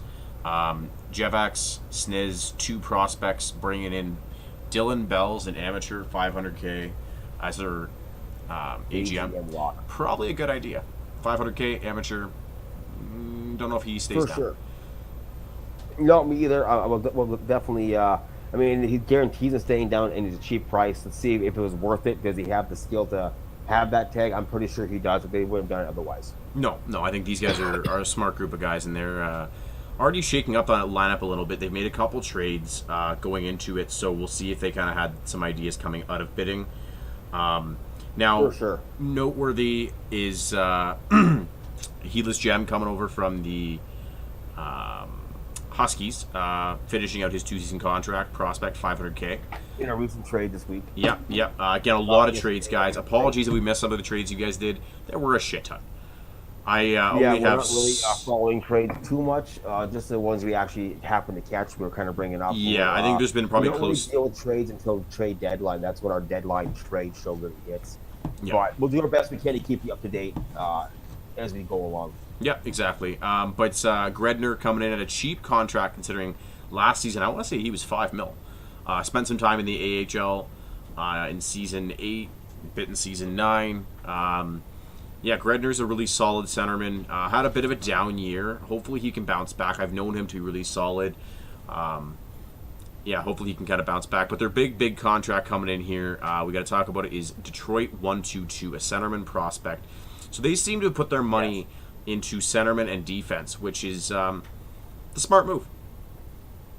It's a very smart move. I mean, again, nothing's overly priced. To pay for a center, what you're really paying for, in my mind, is not just his face-off skill, his puck ability. You are paying for the defensive aspect. So to me, it's like paying a third defender. Yep. So it's not overly expensive for a center. Hopefully he does what he needs to do and proves he's worth that $4 million though, and does his job properly accordingly. Yeah. To me, my personal note is Craig 85 down there, goaltender 1.75. He has been down to CHL on and off throughout his career, but he's always been called up after his stellar performances down here. So do they get to keep him, or will he go and is 1.75 enough to scare off the AHL from calling him up? Yeah, and that's sort of their hope, right? Bearcats 102, another noteworthy mention at $4 million on a right wing, a little pricey on the right wing side, but a prospect, and I believe brand new to the game, so he must be in FBVG, a different kind of league where some people have gotten some looks at him. He's become well known enough that people are going, all right, you know what, this guy's for real. Exactly. Moving on to myself, unless you have more to say about this team, is to the Ottawa 67s. Go ahead. All right, we have in here the Waldbar 19 and Quacksmacker, again, both returning here, locking in Short Shady at AGM. Short Shady's actually a friend of mine outside of the league. We're not actually in real life, but I've known him around, and we've been kind of buddies on and off since season 3 together. Very, very smart lock at AGM for 2.5 and a 2-season return contract as well, locked in for him. Veteran as well. So we'll see what happens there. It could be, very smart. He has a knowledge of playoff teams in the AHL, of how to be that calm down locker room guy, and he's a great party presence alone. So let's see what that brings him as AGM here. Yeah, exactly, and definitely a smart move. But outside of that, let's kind of look for their more expensive players. Wow, another team that doesn't have anything too crazy. They seem to have spent most of their money on the forward side, so maybe a run and gun Ottawa 67's team we're looking to see out there. I mean, Phil Boss to me is the one that stands out at 3.5, and there's been a lot of chatter about Phil Boss during bidding and around the league after bidding. So that could be a very, very cheap pick at 3.5. Agreed. Yeah, I mean, Dirty Fetus, funny name, but 1.75, I know him to be a pretty solid player. I've played with him a couple times, just kind of in passing. Definitely. and solid. So again, fairly cheap. We'll see how they do with it, right? For sure, definitely. But I have nothing else here really to mention off the top of my head or any of my side notes about this team that stands out. I don't know enough about these prospects to say No, much more I than don't. that. And that's been kind of the theme this year is a lot of prospects that are kind of hidden, right? Now, I Very want to well job. hop into the Owen Sound with a really big note here. So, Dr. Jackal, short season, and picking up Damien himself on a $2 million contract and immediately making him the AGM. To me, that is more of a move in terms of comfortability in the management. I know Shorey and Damien have been buddies for a long time, and I guess they're trying to keep that as part of the group, because picking up a prospect as your AGM isn't always the go-to move. They've also grabbed his brother, Jay Sargent Knight, too, at the right wing slot at 500K. Yep, and added an amateur, so maybe a threat to be called up depending on how good of a season he has. They've also got that third piece in that line that I know they were trying to get throughout the season and through bidding, was the McVicks. Okay, yeah. So the three of them, I believe, are aligned. Damien, Shorey, and the are the kind of that line. So we'll see how well they can do, and 2/3 of that being management. So we'll see how that turns out. Nothing crazy on the contract side. Again, another team is short Nothing, of perfect. Again, that team is pretty low. Yeah, I mean, outside of Perfect Sean, 4.25 for a prospect D-man. I mean, a lot of teams must have been in on him. Interesting. Right, exactly. I haven't played with him too much. I don't know him to be a standout player, but I also don't know him tremendously well. So maybe he's going to surprise me and come out and have a ridiculous season. They do have a name that I haven't said since season 8 playoffs, and I got to get out of my system, so I'm going to say it. Their goals are sitting down there. Rolling Leon! They're sitting down there going, Apologies. how to get it out? I haven't had a chance to say it in a while. Yeah, for sure. Apologies to all the earballs out there. I'm sure that hurt a little bit, but power through with us. Tracks on Wax, a lefty there, 500K. Had him for last season on TC. Really good guy. I don't remember him being on defense. I believe he was a forward, so maybe switching it up this season. Hopefully he can kind of prove that he's more noteworthy on the defensive side of the puck. Definitely. I got nothing else for that team, though, if we want to truck on and move on down to Ontario some more, over to the Peterborough Petes. Yeah, so the Petes, and another high-pressure situation for the management and the team to kind of live up to what the Petes were last season, even if they didn't win the Mem Cup. It's Drew I Coffey. think they did a very good job in this bidding stage, and they have a pretty solid team just by looking if we can talk about anybody. Yeah, so it's true. Coffee Lidstrom and now Big Old Salami as the AGM. Guy who's been around a long time, maybe a threat to call up at $2 million on defense is not a bad idea. Actually, I know so many of these players' names. Sticky Fingers, I Tap on First Date. Oh my! It's a laundry list of guys I can tell you about. But I'll kind of touch on the ones that I think are really noteworthy. Too Splashy for You. I can't believe he's still a prospect. I thought he was a veteran by now. Yeah, me either. But I guess, yeah, that's the way it worked out. Maybe he took a season off last year. I'm not too sure. But Splashy sitting at $4 million as a prospect. He is a really solid player. $4 million's a little pricey, but he is a centerman, so could be worth Again, almost that third D slot, Yeah, it could be worth the spend. Who I refer to as Chihuahua centerman here. $2.25 million. I had him on the wings last season. Great guy, and wish the best of luck to him. So I hope he can live up to that kind of contract. It's about the same, I believe, he was spent last season. So nothing crazy going on there. That's sort of my notes on these guys. One guy to me that stands out the most to me, 1 million, is DK16. The guy is a stellar player. Had a very solid season last year as well, and he's here now at 1 million. I think it was 500K last year. He only went up 500K in his value, so that's a steal of a deal at 1 million. Mm-hmm. Yeah, for sure. That's all I have though for these guys. I think they're going to be a strong team, and there's no one to sleep on again. Yeah, exactly. Moving on, Sarnia Sting. Bringing in Lim Park as their AGM, a veteran at 500K, probably a good idea, because if he went 500K down here, maybe he slipped through, no one knew him. AHL guys and NHL guys go, wait a second, he's down there? They call him Right, up. exactly. So not a bad decision at all. Especially the 500K knock onto it. Exactly. Outside of that, they've got a veteran goalie, L9L, Galley, L7L. Ridiculous name, sir. But yeah, 500K veteran goalie. I don't think I've ever seen him play goalie, but maybe that's where he's more comfortable nowadays. But 500K veteran, threat to be called up. Thankfully, they have another goalie who's a prospect, so that at least one spot is sort of secure. Another team that does have a fair amount of amateurs and veterans, and maybe that's because of their ownership kind of spending some time around those types of guys and hoping to kind of keep them down here. But I think there's a fair amount of call-up risk on this team. Yeah, they're all, again, pretty fairly low contracts. So they are, to me, all risks to be called up there. I agree. But I really have nothing here that's going to be my sleeper pick or nothing that really stands out and pops out at me. So let's move on over to the Sarnia Sting and Baron Von Bass's owner. Deliu, too, is the AGM coming in, newly picked up, and Hazard of Knife. Yes, I has Raffle. Right? I has Raffle Knife. There you go. Yes, one of the great names in this community, and honestly, half the reason I play LG is just to see the ridiculous names you guys come up with. But yeah, I mean, another interesting pick in an AGM, a 500K prospect, 2-season contract as an AGM. Again, not the common choice, right? Like, not a lot of teams are looking to pick up prospects as the AGM, but he obviously brings something to the table that we just can't see. Now, their biggest spend is swag shots at $4.5 million, a centerman and a veteran. Now, I don't imagine he's going up just because of his $4.5 million contract. But yeah, a fairly expensive. Swag is a very, very solid player if given decent wingers around him. Not the most defensively stout center, but if you're looking for an all-offense line, that's his wheelhouse. Definitely. Another guy there, Mikey D1, lefty veteran, 3.25 as well. Another decent pickup for a defender, 3.25. Might be a little bit steep, but the guy is definitely a nice shutdown defender. It could really help them, seal in some wins on tight games.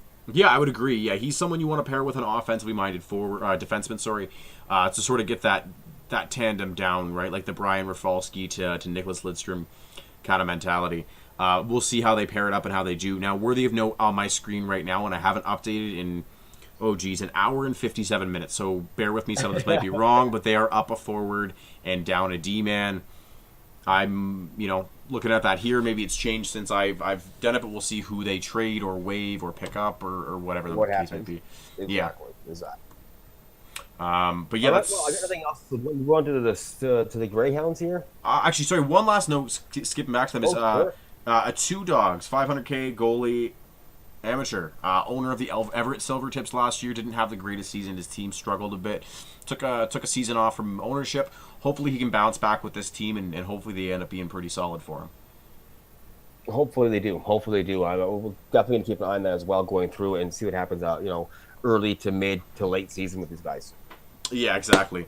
But yeah, you were saying, moving on to the Sault Ste. Marie Greyhounds, who look to be bringing in some familiar faces. Call Hockey 10 Definitely. Becoming their AGM, $2 million at an amateur, probably a good choice. Avoid that call up.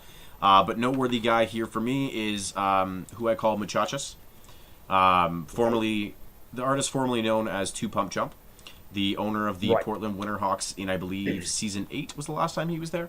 I believe so. Yeah, I'm pretty sure. Yeah, he was with me on the Wings last season, helped me out, got called up near the deadline when I lost one of my D-men, helped us out a lot and played big minutes for us. So we'll see if he, if he stays down. His availability wasn't great last season. I was getting 2 games a week out of him. So hopefully that's changed. Yeah, so that's one of those big question marks, either really good or a bit of an anchor. So we'll see how that goes. But their big spend this year would be Kelher 4, a left-wing amateur at 4.25.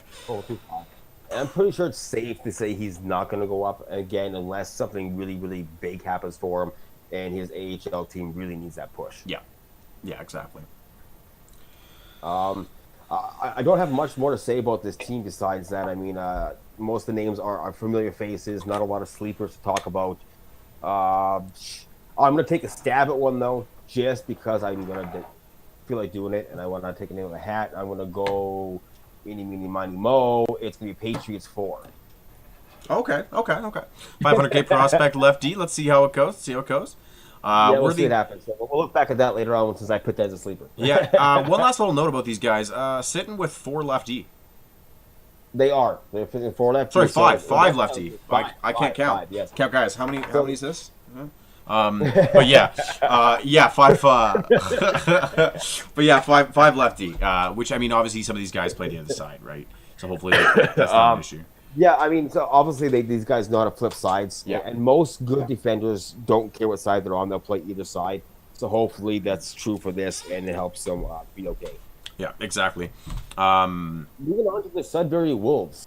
Yes. Okay. So big note here is their AGM pick is a prospect, $1.75 million goalie, 2-season contract, Biohazard. Yeah, and 1.75 again is a little out of my reach, but again, it's not overly. I've seen a lot more goaltenders go higher than that, so it's not bad at 2 seasons as AGM. Hopefully, it goes really, really well. Well, and that's the thing, right? Where you got 2 younger, I shouldn't say younger, less experienced guys coming in, taking ownership and management with a prospect and an amateur, taking on a prospect AGM. That's an inexperienced core. Hopefully, they know more than we are giving them credit for, and they're able to make that work. Otherwise, it could be a tough season of, kind of scrambling to keep your ducks in a row. Definitely, exactly. Any noteworthy shit to point out? I mean, there's a prospect here at Tug Guy 92 at $3.25 million coming in. Tug Guy, I did play with him a few times back in my day. Like we're going back to like NHL 15. So I have not seen him really play since then. So I'm really curious to see if he's worth 3.25 or not, and how his game has progressed since I last saw him play, which is years ago, obviously. Yeah, no, and again, a lot of these, I don't really recognize any single one of these names on this team. Bad Intentions, there we go. There's one. That's one I think everybody knows, I think. Yes, and 2.75, veteran, maybe a threat to call up. We'll see. It's in that kind of awkward range. It definitely is. But I got nothing else there, so do we want to move on to the Spitfires? Yeah. Spit some fire this season or what? Yeah, so surprisingly cheap contract for one Killer Monkey. Surprised to see him go for 500K. A pretty solid second, first line player, depending on what kind of team he's on. Really has that L2 button nailed down. But picking him up 500K, getting him on a 2-season contract, and slapping him with the AGM. These guys are trying to keep this guy in here as long as humanly possible. Definitely. I mean, they had Keegan Mambo, like I said, sitting there. I mean, he was a huge part of that Flint Firebirds tear in rain last season. Good randomly assignment TC they got picked up on after bidding there, and to call up right away is smart. I would have used my AGM lock on him personally, but they went elsewhere. So let's see how that works out for them. Yeah, and I don't imagine Keegan Mambo staying down, to be honest with you. 500K. No, me either. Amateur, I just don't see it happening. He's a fantastic forward. But hopefully they can use him for the time being and have a plan in place. Now, WK Boomer, really solid player. Good guy to pick up. Had him on the team last season. Nothing but good things to say about him. Hopefully he can keep that going this season. Another former wing in El Grande Pucido. $2.75 million. Might be a little bit steep. He's a solid defenseman. The only thing I do understand is he has some work issues. So we'll see if that kind of factors in. Kind of plays a factor, yeah. And how they handle that. Yeah, they got some names here.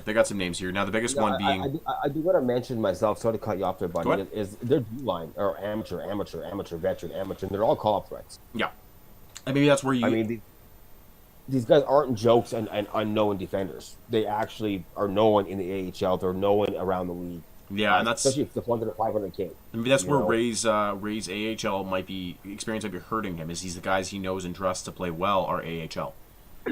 So right now he did spend $10 million or $10.5 million on 2 defensemen at the Mechanic 09 and St. Louis Cujo. Yeah, that's an expensive pair. It's an expensive pair of D pair. So you look at that, though, and you add the math on the rest of the defense there, that's 12, 13, 14, most of their cap. Million defense alone. Most of their cap went on defense right there. So I'm curious to see how it plays out and how they do. They do got Dirk McGurk also sitting there on the center slot at 2 season at $1 million. Very, very also well-known AHL player.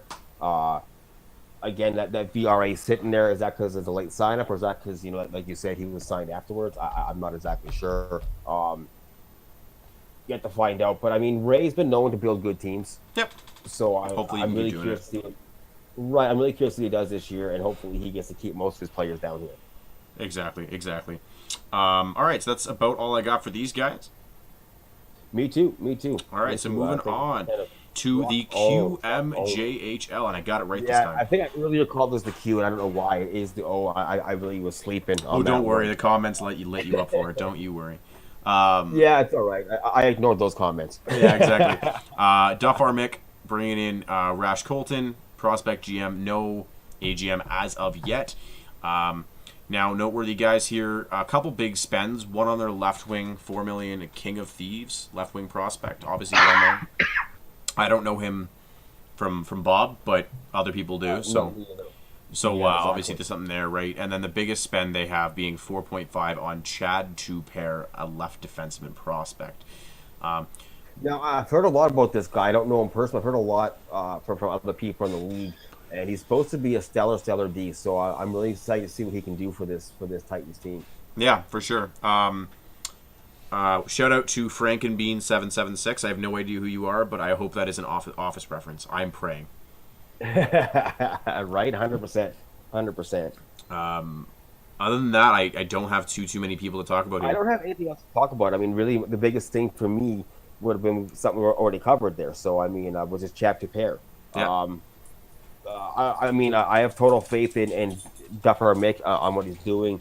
He's a very smart owner, and he knows people in the league as well. So, I'm hoping this year he's going to bounce back from last season's rough go. Yeah, definitely. All right, so moving on to Straka. the Longboats. Yes. Now, I didn't watch many preseason games, but I did get to glance at some of the scores, and this team just stood out to me. This team was dominating teams in the preseason. Yeah. They're a team I have in my head being pretty highly ranked, if not the top in this league or this division coming out of it. Yes, I agree. Now bringing in Life Alert and Chill. Now I know him. I scouted him. Really solid player. Personally think he's a better goalie than a forward. Known him to be a winger more than a centerman, but we'll see how that goes. But yeah, bringing him in on a 2-season, 750K contract, and making him the AGM does avoid any call-ups, so probably a smart move on that regard. Picking up the infamous Frenchie for 5.5, 500K more than he went for last season, so obviously he stood out enough last season for people to rebid on him. No, they also grabbed another Frenchie sitting there at Vermi 1722 or 1.25 on a season. So I'm wondering if they're trying to make those two align. The French connection. I don't know if they have any history with each other. I do know Vermi. He was on that World Junior team I had in Sweden. Very good player. With he was on TC for us. I didn't get to play with him too much, but yeah, hopefully he can kind of make this his breakout year in LG. I definitely scouted him a few times. I had a few bits going on him against Tracker and getting there. And, I mean, would I want on my team? Probably. I would have loved to have him. But I had different plans in mind, and I wasn't spending too much more than I already put on him. So, still to me, a cheap pickup on Vermi. I think he's going to be a huge lift to them, and he's going to wow a lot of people this year. I agree. Now, my biggest note here is Skies EOS. Prospect goalie 1.25. I know you're not a fan of the over 500K bid. He is a outstanding goalie. I mean, at 1.25 though, that's not overly expensive for a goaltender, especially in a prospect status. What I find funny is they didn't lock him down at 2 seasons. No, and I think their thought behind that is I don't know that he gets drafted, but I do think he doesn't stay down in the CHL next season. That's very possible. So I think that's where they're kind of towing that line where they're, just kind of rolling the dice on him. Gucci Uchi 868 rather. Fantastic name, buddy. I have no idea who you are, but you went for 3.75 as an amateur, so you must be a pretty good player. And I hope you can play as well as you can name your avatars, because that is fantastic. Right? Exactly. Again, like I said, not the point here, but I think this team is the team to watch out for in this division. Yeah, for sure. I know I'm jumping the gun saying next we haven't talked about any other league, but we will get to other leagues briefly and quickly as we close out this show. Yes, for sure. Now, I got a comment saying someone got sent down on this team. Can you kind of elaborate on that in the comments, guys? Just while Let's see if I can look at the training camp here. Gucci Uchi's been waived. Oh, okay. Well, that was short-lived. I mean, apologies, dude. You got a fantastic name, but maybe it wasn't enough. Now, waiving could be the bad wording. Maybe he was just called up because he is an amateur. Yes. Yeah, that's maybe what they were concerned about. But So trying to get that I out of the way. definitely see the I beside his name in the TC list, so he's either been called up or he was sent down. I So- believe the I only is for a send down. I believe so, but maybe that's why he's him down because they got word from the AHL saying we're calling the guy up. You might want to make a move before the window closes. You know. Exactly. Now, kind of moving on from that, I don't have too much. I mean, Church Boy. Let's move on to Yeah. Armada. Yeah, the Armada. So I've already made a big deal with these guys, and we'll get into that a little bit later. But T-Busy, Egomaniac, bringing in Scroth 420, 500k amateur, AGM, probably a good decision. Picking up a solid player and made it to the B.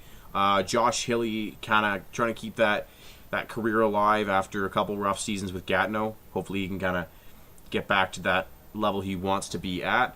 But they don't have any real crazy spends here at all, eh? Nothing real crazy. Except for their goalie. Mod Except for the Slayer. goalie is 3.25, right? Exactly. Now I do want to point out that they brought in Santa Claus at 500k, which is who I was all season last year, Santa Claus. So they Yeah. picked up someone named Santa Claus. Good job on that one. He did play last season for, I believe, Kingston or London Knights, one of the two. And Maybe he later had on in a the season, but he decent started the season. I want to say he started the season in the E with us. He might have, but I know he eventually ended up somewhere else. He did play. He had a decent season. It wasn't amazing, but it was decent. So 500k is a good pickup there. And I'm a prospect, not a huge loss if he doesn't work out, but hopefully he does, and you guys can push for the playoffs. Exactly. But I got nothing else really there to say about them. One last guy I want to touch on, Welch Jr. 10. Sure. He's sort of bounced up and down between the AHL and the CHL the last few seasons. 500k amateur. I see it happening again. He's not quite Okay. full-time AHL. He's in that kind of brink, so maybe that gives him a bit of hassle, at least in terms of availability. We'll see how that goes. See how it plays out. Perfect. On to the Cape Breton Screaming Eagles. This team has been strong for, I can't even count, I think for at least 5 seasons they've been strong for. Always a playoff threat team. Coming back in with KO up close and JC Pan 22 taking that GM role with no AGM locked in as of yet. Anything here, G, that's noteworthy that kind of stands out to you? Yeah, I'm not seeing a heck of a lot, but there are a few. Now, there's one guy I really think is going to be a good chance for a call-up is Nutty Outlaw. Yes. 500k veteran. I had him. Would have had him in season 7 or season 8. Really solid winger. I mean, his thing is he scores. He scores in bunches. Pass, shoot, score, right? I don't even know if there's a pass option on his controller, but I don't know if he needs it. He puts goals in the net. Oh, like- so he's Canadian. Okay. There's a but- joke behind that. I mean, since season 3, it's been Canadians don't have an R2 button when they buy controllers. It's Yeah. an extra $5 add-on, and you got to pay for the app to make it work. So I stick with that joke all the time. I'm Canadian. I don't pass. Yeah, for sure. I couldn't afford the $5 button. Yeah, exactly. Damon 7302 is a solid pickup at 2.5. Really responsible defenseman. Or sorry, a defensive center rather is what I meant to say. That's sentiment. Another guy to me that could be a sleeper pick and maybe a huge name is Len Pops 92 at 500k.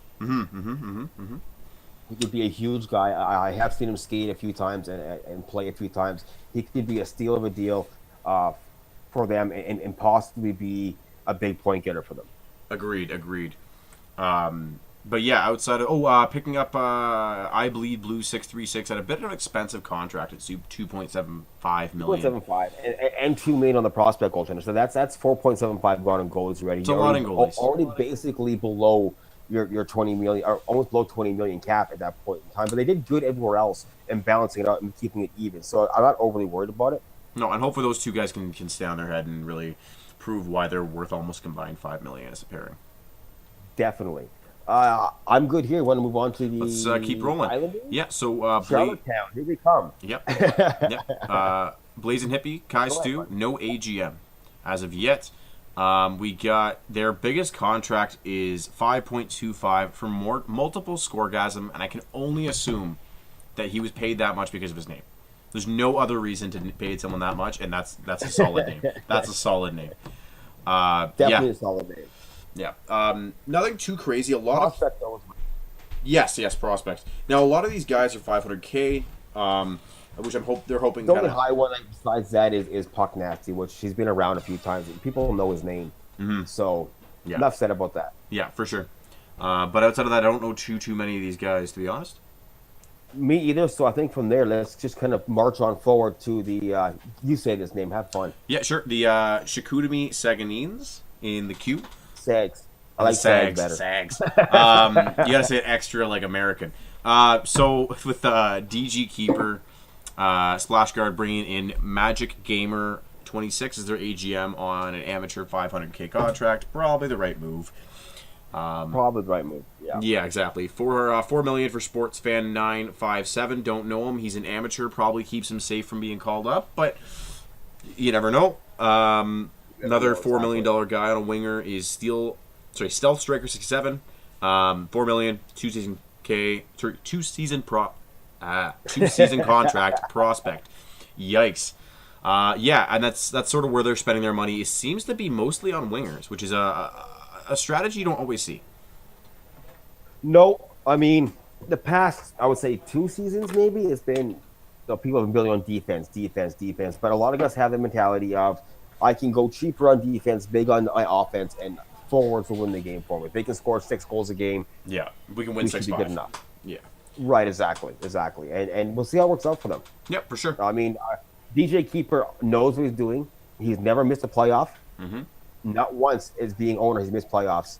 He's always made it. So I'm not worried about this team. I trust his strategy, and I think again you're going to see a playoff team out of him. Agreed.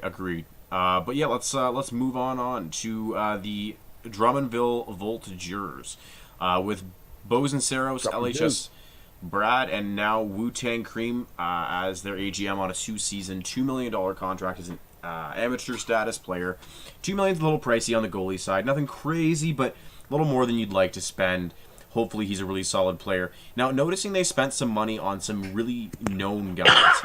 I think I can count. And then Roxo grew at 4.25, Strucks at 4.5. That's damn near 10 million on 2 forwards. 2 forwards. That's crazy, and not to mention the fact that they have 1, 2, 3 prospects.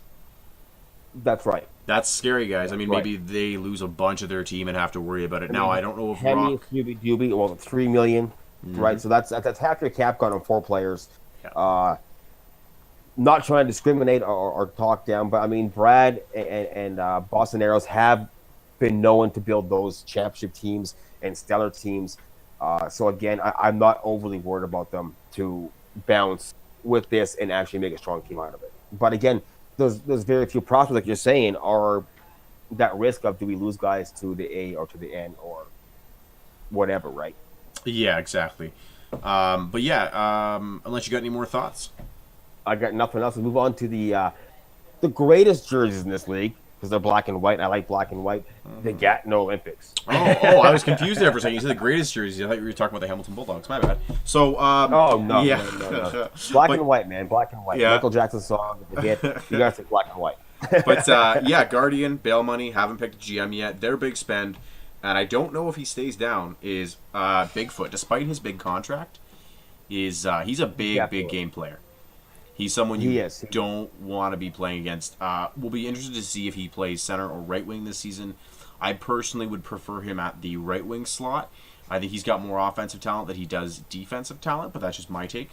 We'll see if he can stay down for them. But they did go all out on a couple guys. Busta Yaman 88, 4.25 as a right D amateur, and another team where it's a pretty good mix of amateur and prospect, where it's kind of a half split. And that can be a little dicey. Definitely.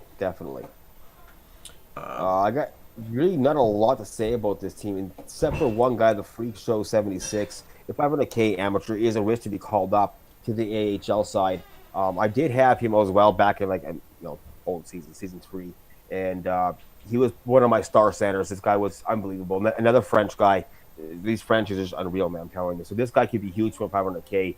Locked in at 2 seasons, but the question is, do they get to keep him for the whole time? Exactly. But yeah, that's why noteworthy. yeah, exactly. Moving on to White Sox with the Halifax Moose. Bob Gretzky's their GM, as we talked about before, and Matt Dallas as the AGM prospect, 1.25, 2-season contract guy. So, interesting choice. White Sox opting to go for a less experienced AGM with no call-up risk, but we'll see how that works out. Now, I noticed he picked up some interesting guys I kind of already know. Jay McKinnon has scouted a little bit. A solid center. Now, his big spend was, and I think this kind of shocked everyone, is Hunter Rollo as a prospect right defenseman at 4.5. Yes. Now, I think Hunter's been around the league for a while. I don't think he's ever been really given a shake at being on roster. He hasn't. He's always been kind of bounced around the TC area and TC aspect. And he's not really well known as a player that you think someone would go 4.5 on. Yeah, and obviously, I mean, there's at least a couple teams that saw him and went, oh wow, he's a D-man. Because from what I understand, Hunter was always a forward, so maybe that was his true calling, was to be a D-man. Hunter definitely was a D-man on and off. Okay. He was with the Giants in season 8 for a little bit. He did play D. He played wing. He played whatever you wanted to play. He would do it. So I mean, there is that about him. He is very, very universal, which is good. But again, from what I saw of him in season 8, he's definitely not worth 4.5. Yeah, but you know what? Maybe he's changed since, and best of luck to him. And people learn and adapt from their mistakes, especially when they're new to the league and they learn new things. I know when I started, I still suck, but I was way worse then. Yeah. Oh, for sure. Teaches you things, and you're always learning, always adapting. Every season you're getting better because you're learning from different guys. You're learning new This could be tips and Hunter's tricks. season. Hey, I've spent 2 seasons in TC. I've earned my stars and stripes. I've learned a lot. Watch me rock and roll this season. I am worth 4.5, and I'll prove it to you. Exactly, but that's sort of my only big comments on that team. You got any thoughts? No, that's all I have as well, man. All right, cool. Let's march on to the Wildcats. See if they can get some hunting grounds going this season for themselves. Exactly. Yeah, Bulging Twine coming back with coming back with his GM. Yeah, I'm not pronouncing your name. Sorry, bud. And We're Ebola. calling him last. Remember we agreed last time his name is last. Yeah, you're last, bud. So Ebola Granola is their last. AGM as a prospect 2.5. Now, Ebola Granola, I believe, spent a fair amount of his season, if not all of it, on the Grizzlies. Was it? Yeah, Utah Grizzlies. He did. Yes. He definitely the Grizzlies, and he was a standout defender for the Grizzlies. Had a great year on a somewhat shaky subpar team last season. Hoping to turn around this year, the Grizzlies, obviously, but let's not go there. He's here now. He's AGM, and he's at 2.5. Yes, exactly. So, yeah, I mean, interesting choice to go prospect over veteran or amateur. With that being said, I don't really see any other... No, they have no amateurs and veterans. So, I mean, what did it matter? Right, exactly. So, it was prospect to prospect. I mean, right, exactly. So they put down who they had the most faith in, obviously. Yeah. And maybe someone who's wanting to learn how to do management to get in the role to maybe apply next year for owner or GM. Yeah. This is a good starting point for anyone that wants to learn is being that AGM role where it's responsibility, but not as much as you would have to really think and just get taught the ropes. A very smart move, a very good way to look at it, at least in my opinion. But again, name-wise, though, man, I'm not seeing a lot that I can say, boom, this is a big name. No, I don't. With that, go on. So yeah, I don't see too much here either. But again, maybe that's where we're getting fooled. I mean, Twillid Dread The prospect. scouting was done good by these guys and getting all these prospects in. Yeah, that's the hope, right? Is that they snuck a bunch of really good guys in, and we're about to be blown away.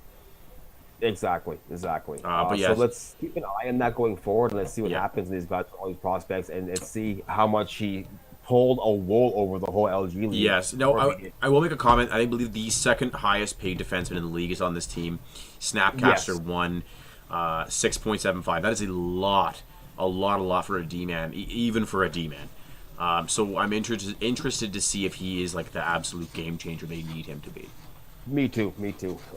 Let's march on from there, right? On to the next team there, to the Ramparts, the Quebec Ramparts. Yeah, with so- the One Eye is the owner, and SML09 is GM with Duperman 13 rocking in the AGM role. Good job, Duper. Duper's a good buddy of mine. It's good to see him walk him in at an amateur status at 1.75. A great pickup at that value.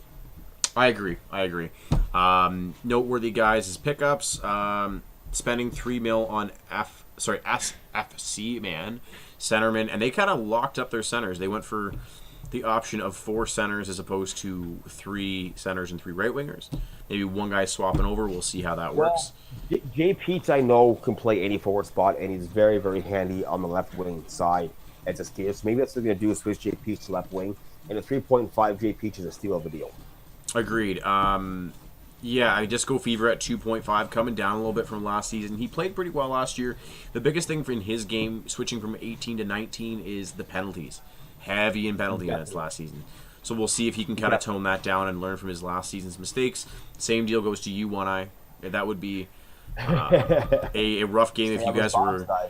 Boxes. Yeah, exactly. Yeah, their defense is fairly cheap. Highest bid going to $2 million. And Mellow Yellow 13. Yeah, exactly. Now Wings fan, who I think I confused with Wings Rush fan earlier in the show. I believe he was actually on the Rush. Okay. Coming in at $1 million as a prospect goalie, and then 1.75 is Flamand 71. Not crazy. 2.75 on your goalies is insane. It's a little high, but it's not crazy. But yeah, that's about all I got. Yeah, okay, well, let's keep marching on. Let's go forward here to the to Oceanic here with King Sinister returning as the owner, taking in Dusty 554 GM, and Seltrace just landing recently at $4 million. Prospect Prospect AGM locked in there. Yes. Now the biggest notes on this team, I don't see. Oh, there we go. Yeah, Seltrace at the $4 million was the most expensive guy. They decided to put the AGM tag on him, despite being a prospect. They do have some cheaper. Not far behind though was Habs. The goaltender is 3.75. Oh wow, I missed that. Yeah, wow, that is a lot of money on the goalie. I would imagine that's probably in the top 5 this season. In terms of probably. Yeah, that's interesting. A nice pickup for them is Jay Bowens, lefty.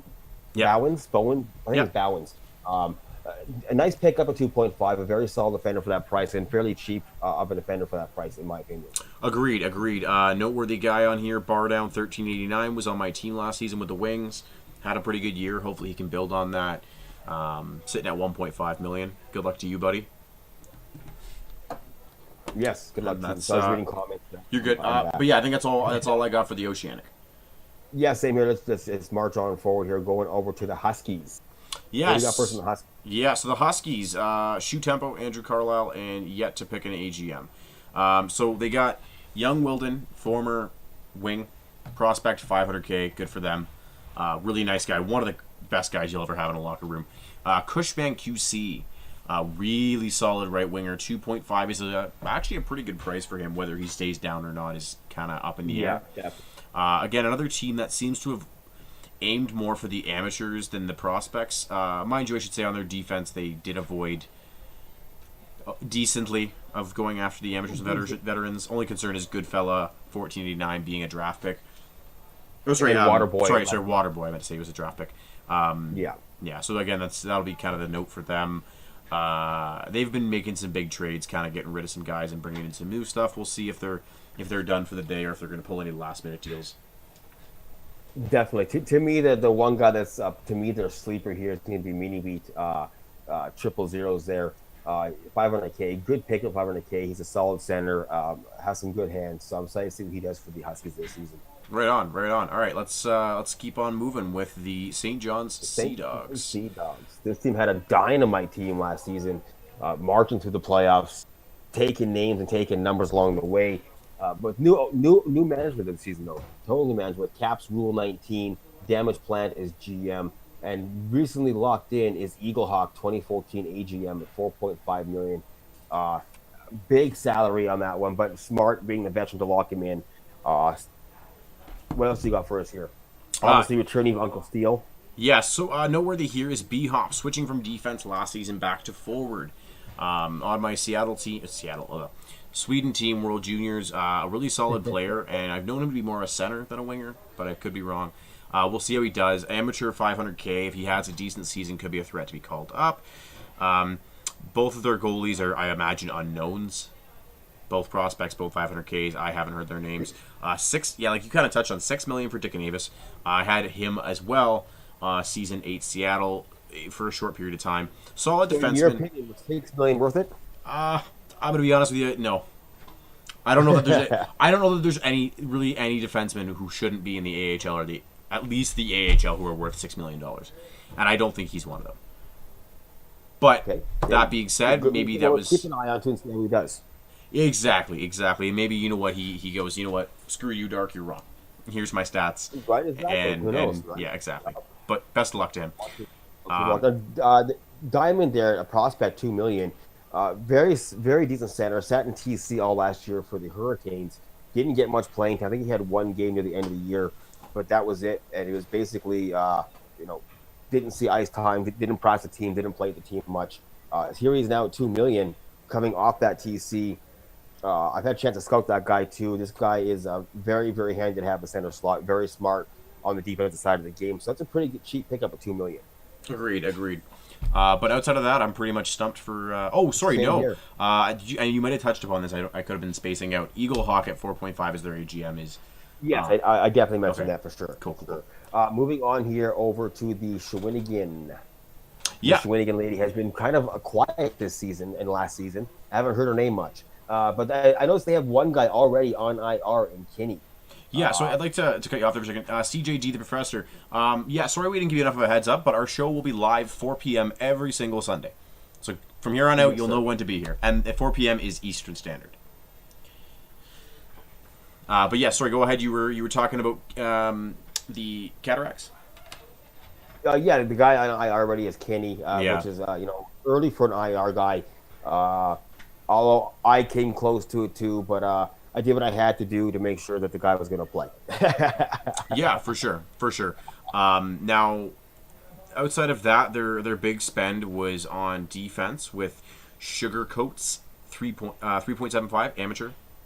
So Amateur we'll see. as well, exactly. Yeah, so I don't think he's likely a call up at that kind of price, but again, you do have to worry a little. This is another team that does have a fair amount of amateurs and veterans kind of mixed in. They do. Now, they have Bucks fan to the moon there playing goaltender, an amateur at $1 million. That could be a potential call-up risk if Bucks fan comes out with a stellar year. Yeah, exactly. But outside of that... And he's been known to do it. Yes, he has. Outside of that, I got nothing else. Yeah, no, that's good. Good luck to you guys out there in Season 10. And let's move along to the Sherbrooke Phoenix. All right, so we got Fedorov coming back with S. Jackson 2324, and now Bleacher Bum taking on a 2-season AGM contract, $500K. Good choice for an amateur. $500K, not likely to stay down, right? Those are the first guys to get picked up. Spending $5 million on a veteran in Studer 11.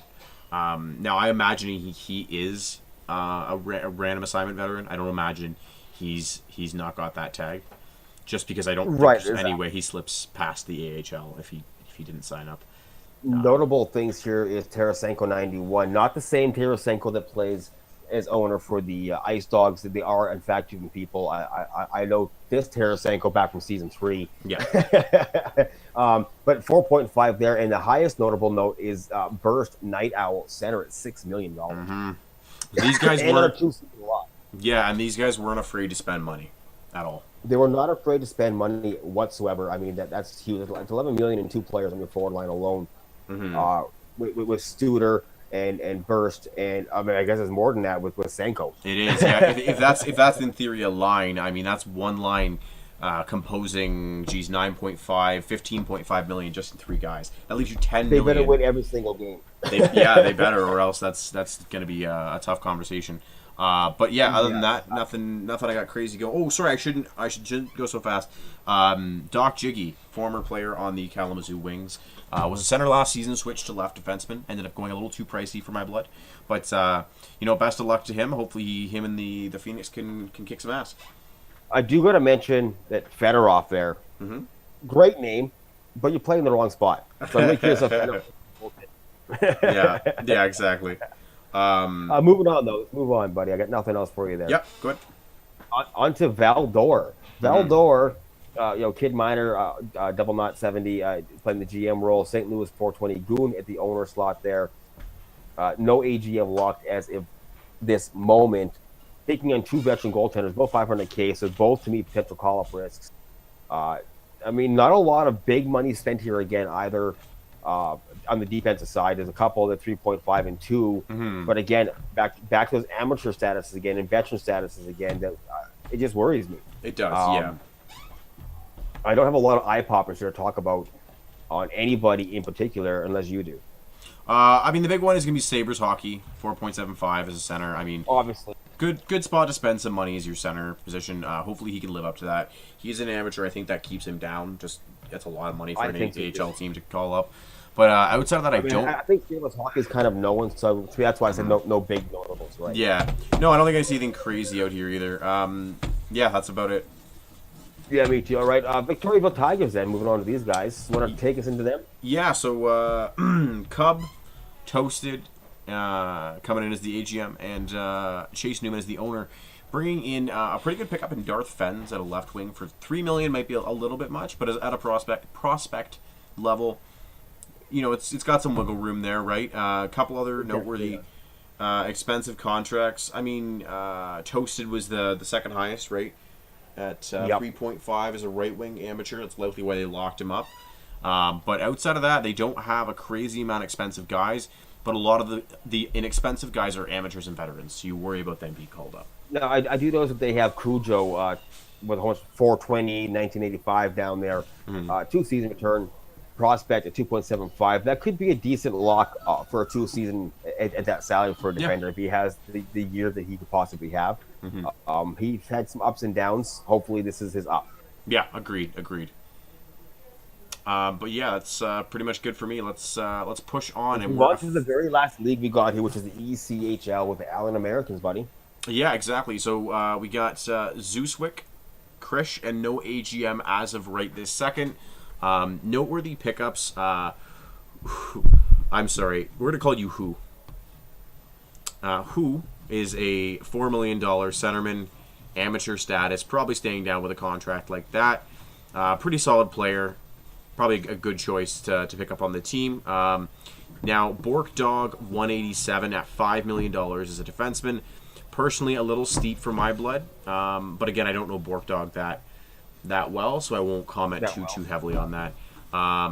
Surprised to see Zeus bring in a goalie who's A, an amateur, and B, $1.5 million, despite the fact that he is a goalie Bold as well. move by him. Yeah, bold move by him. We'll see it pays off in dividends later on in the season. I noticed that he finally got Mike to lock in his 2-season deal at $1 million, which is one of the contracts we're waiting on for the trade window open. So he finally got a hold of Mike, and Mike signed. Let's see if that long wait for 2 seasons was worth the $1 million 2 seasons. Yeah, exactly. But sorry, Zeus. I gotta take my shot when I can. It's all I have for you for taking a shot. But outside of that, man, I don't see anything. I'm Nibbling Walrus 3.25. I believe kind of was half in, half out on the TC. I don't know if that was an availability issue, but we'll see. If it was availability, maybe that's sorted up and he's good to go. But from what I saw, he was in and out of the lineup with the Steelheads. Yes, he was, definitely, for sure. But besides that, I don't have any notables. I'm really curious to see what Allen does this year, as they were a dominant force, making that last-minute strive into the playoffs. And giving the Thunder a dang near 7-game series, but it didn't go that far, obviously. But, I mean, they definitely made it all close one-goal games. They did not leave without a fight. I would like to... It wasn't... For the record, it wasn't Game 7 against you guys. No, I said it wasn't. I said, but it could have possibly. Oh, I'm sorry. I misunderstood. Yeah. The way they made the competition feel with, battling for every it point felt like a possible. 7-game series for sure. Yeah. Cool. So moving on with the Atlanta Gladiators coming in, one of the expansion teams, picking up Boggy Woogie is Mike Jakob and SRH. They made Boggy Woogie as their AGM right wing veteran at $500K. Probably a smart choice. Probably. Now these guys spent big on guys they wanted.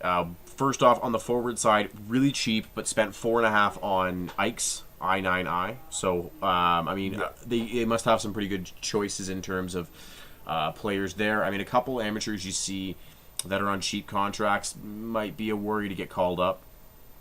I mean, all their defense, except for one, are amateur veteran. Well, it's sort of not a concern when you consider the fact that it's 4-3. 5, 4, 3. Yeah, so exactly. you're doing the 3 and the 2s maybe.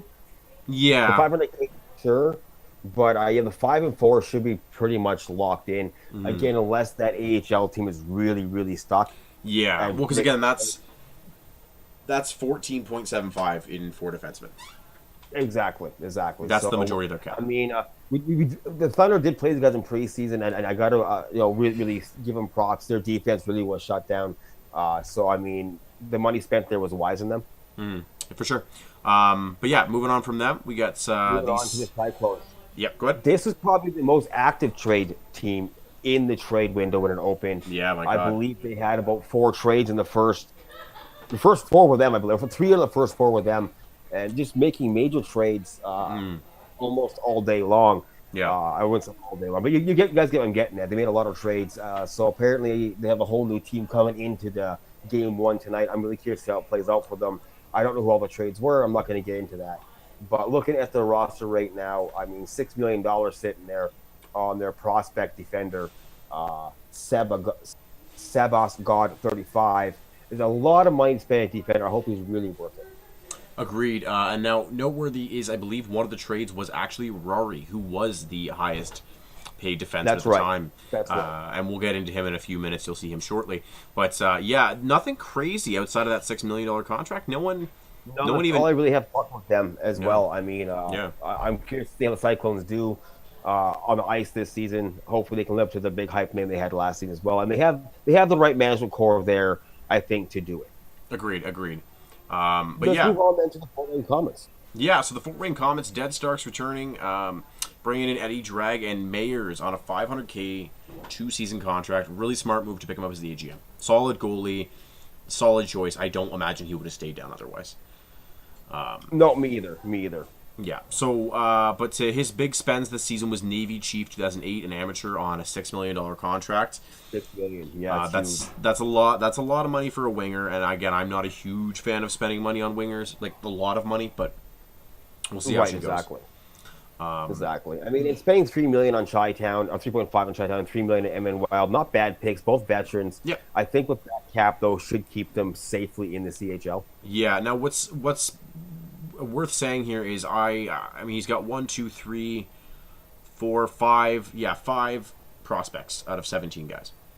Right, exactly. So it's a Exactly. lot see of how it amateurs, works a lot out. of veterans. I mean, JT Nick was a prospect last season, just turned amateur. Yeah. Had a really good year, so that could be a worry about them. It's Martel has had a bang up season every season, just turned amateur this season as well. I mean, so those are things, and new too with $3 million amateur this season as well.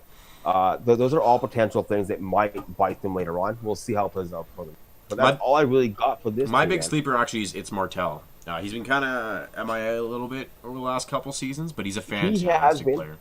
He's a fantastic player, and it's 2.25. He could be a sleeper depending if he gets stolen or not. At that price, he could be a steal. Yeah, Up in exactly. the 8. Exactly. But yeah, like you said, that's about all we got for these guys. So we're moving on to our Greenville Swamp Rabbits with O'Brien. I'm sure this is the most loved jersey out there. I'm sure everyone's begging to be here. And not to mention the fact that Dirty Garden Girl is a fantastic name as the GM, prospect or not. Now there's no AGM as of yet. I have an inkling who it's going to be, and I'll get to that in a second. Their big expensive contract is Theo Katz, 4.75, an amateur. I don't likely see him getting called up with that kind of cap surrounding him. Other than that, they stayed pretty reasonable in their spending. No one above 3 outside that. No, they did a really good job. I mean, well, yeah, Theo's, besides that, no one's above 3 besides Theo's there. But Theo's is a smart grab. And at that amateur status level, that price, I'm sure he's going to be a lock to stay down here. Now, another noteworthy guy, 2 noteworthy guys, and these are my 2 picks I would see for them picking as the AGM. Either Crazy Matt at 7.5. Yes. And I believe decent availability is a good chance to be called up, or alternatively Cooter, who I don't know if he's staying down for the full season. He's a draft pick. I mean, that's always a little bit dicey.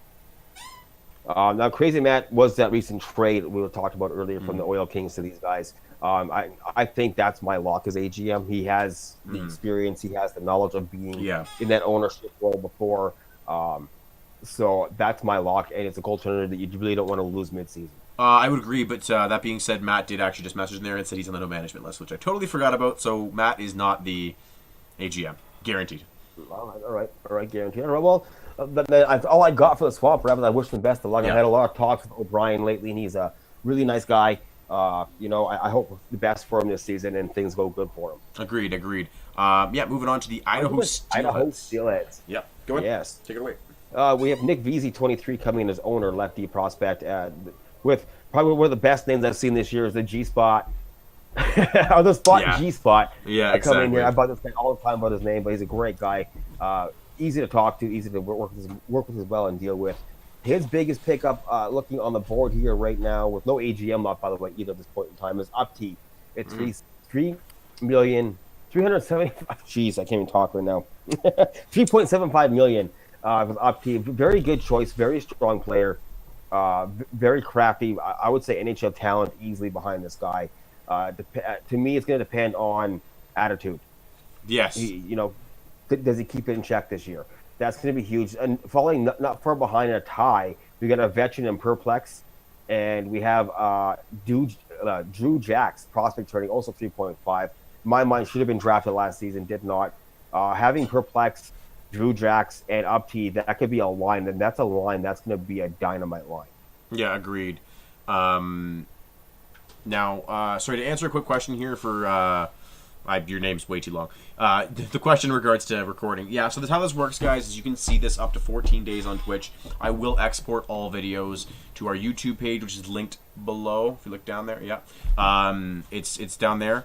So, again, if you miss any of these or if you want to come back and rewatch, look at some of our predictions and laugh at us when we're wildly wrong, that's where you're going to do it, is one of those two, depending on the timelines, right? Yeah, for me, I mean, not too many big names I know here. Brad Layman and Ray Razor are both solid goalies, but at a combined 1.5, that's cheap, and they're both amateurs. I don't know if they stay down. Definitely, Zach. But that's all I have for them, man. Do you have anything else? No, I think we're good. Let's move on to those Indy Fuel. With the one. The one. The one. Neo. The one. Neo is here, guys. Morpheus didn't make it, but he did bring back AE Muse. Exactly. I mean, these guys, again, no AGM as of yet. Looking at their bidding list here, what they've had going on. Their highest bid, I think, if I'm correct, is Hands on Wood. Tied with their goaltender. Yeah, interesting choice. Yeah. Now, I mean, at a veteran status, you would be kind of worried about him being called up, but I think at $3 million, that's a not $3 million. I think that's safe lock. Yeah. But yeah, back to that other expensive contract, or their most expensive contract, I should say, is Hands on Wood, getting him a prospect contract, $3 million, 2 seasons. He's a solid defenseman. And yeah, hopefully I'm actually wrong there. It's Dirty Dietrich was the highest. It's my fault. He's at 4.5. Oh, wow. Yeah, how did I miss him? Yeah, prospect right winger, really solid player. With them last season, again, with him is going to be attitude. Can he keep it in check? Exactly. Now, Happy 77 Double D, another notable returnee, and I'm going to point out they had a lot of returnee guys here. You look on Dirty Dietrich, Piper Slaw, Dankus Bat, Happy Double D, a lot of guys returning. So we'll see if they're looking to try and build on last season and kind of expand. Let's see if that works out or if it just becomes more of the same. And yeah, it should be interesting. Definitely. I nothing else there to say, though, except for, I'm looking forward to playing you guys again. Hopefully this season we beat you once, because we couldn't beat you once last season. We're bringing it this year. I'm ready to move on to Jacksonville Iceman. How about you? Yeah, we're good to go with Cherry, Mr. Chernobyl, coming back as the owner, bringing in Big Tony 666 and Marty C's 23 as the AGM on a $1.25 million contract as an amateur. Likely put him on as the AGM to avoid the call-up, right? But that being said, it's another team where not a lot of prospects. A grand total of 4 prospects, and then an extra 5th prospect as a goalie. So again, for a 17-man roster, to only have 5 prospects is running it a little bit risky in terms of facing call-ups, but we'll see how he does in that. It is. To me, Jedi Mind was a good grab at 2.25, 2-season contract, but at 2.25, he could be a call-up. Quite possibly. He's definitely well-known everywhere else. Yeah. So, now, their big spend was not even an attempt at, buddy. Their right defenseman at $4 million. Not even touching it. Not with a 10-foot pole, man. You couldn't pay me. Yeah, $4 million right defenseman. It's going to be... Never see A7. There we go.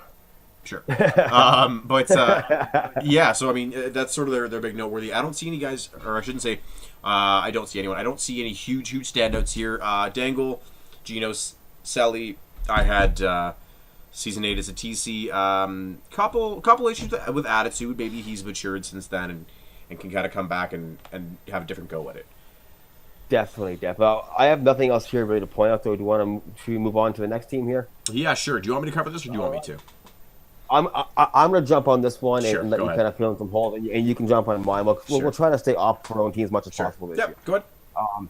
Coming into the wings here, we have Darkside, our very own here, as owner, taking in Yob is his GM with no AGM locked in as of yet.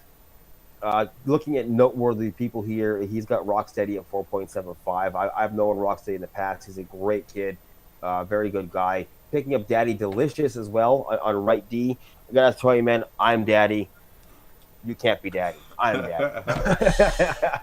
At 3.75, though, another good lock on defensive aspect there alone.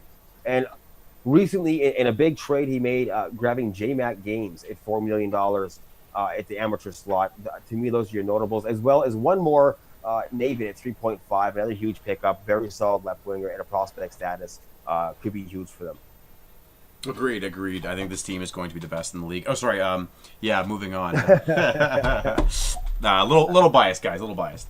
Yeah, moving on from those wings, we're hopping on to the Kansas City Mavericks, who they are the ones who made arguably the biggest trade of the day, acquiring Rory VX, who was $7.25 million defenseman as an amateur. There's no way he gets called up at 7.25. No way in hell. No. But that's a big cap space considering you spent 3.25 on your goalie, 4.5 on your other D-man, so that D pair of maybe Rory and Chicken Biscuit is sitting at, geez, 11.75. Look at the AGM, Tangi, Rory, and Chick. That's $15 million gone again between three players. Exactly, and that's where you see most of the rest of their lineup is 500K, $1 million, 500K.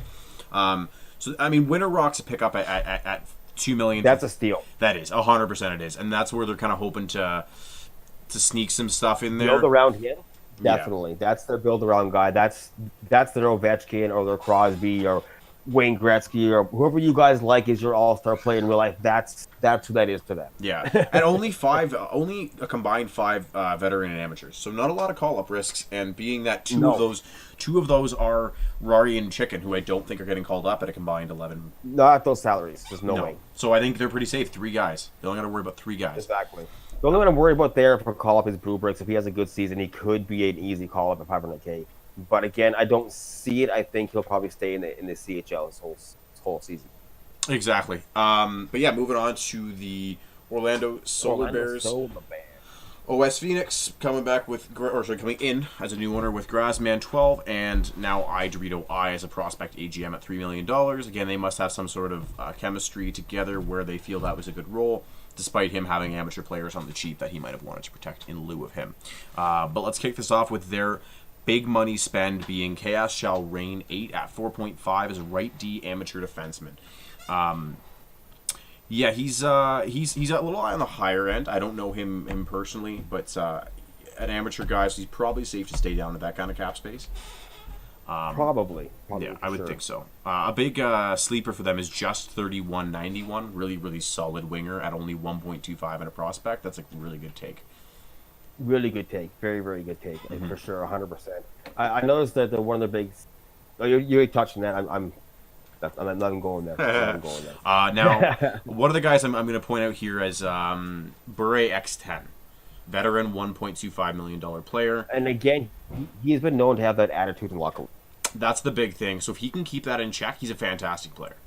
But at 1.25, if he can keep it in check, and someone knows AHL, knows he's a good, they can tolerate him, that could be an easy call-up risk. Yeah, and that's another team where they've got a few, not a crazy amount, but a few veteran amateurs, where I think maybe putting them on AGM was a better pick. But let's see how they work it out.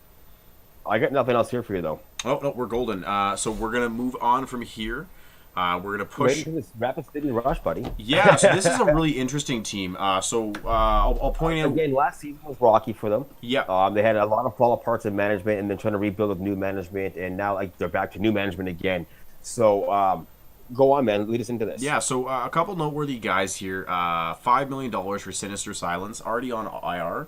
I wonder if that was a surprise to them, if they knew he was going to be on IR but were willing to pay the money anyway. How long is he on IR? These are the questions, right? Exactly. Yeah. Bunny Pancakes is a huge pickup as well. Yes, for 3.75. Yeah, again, they spent a lot of money on their forwards. The most they spent was $2 million on a defense. The rest is $500K on goalie and defense. So they're really trying to outscore the other teams in this conference. And a lot of prospects here. Yes.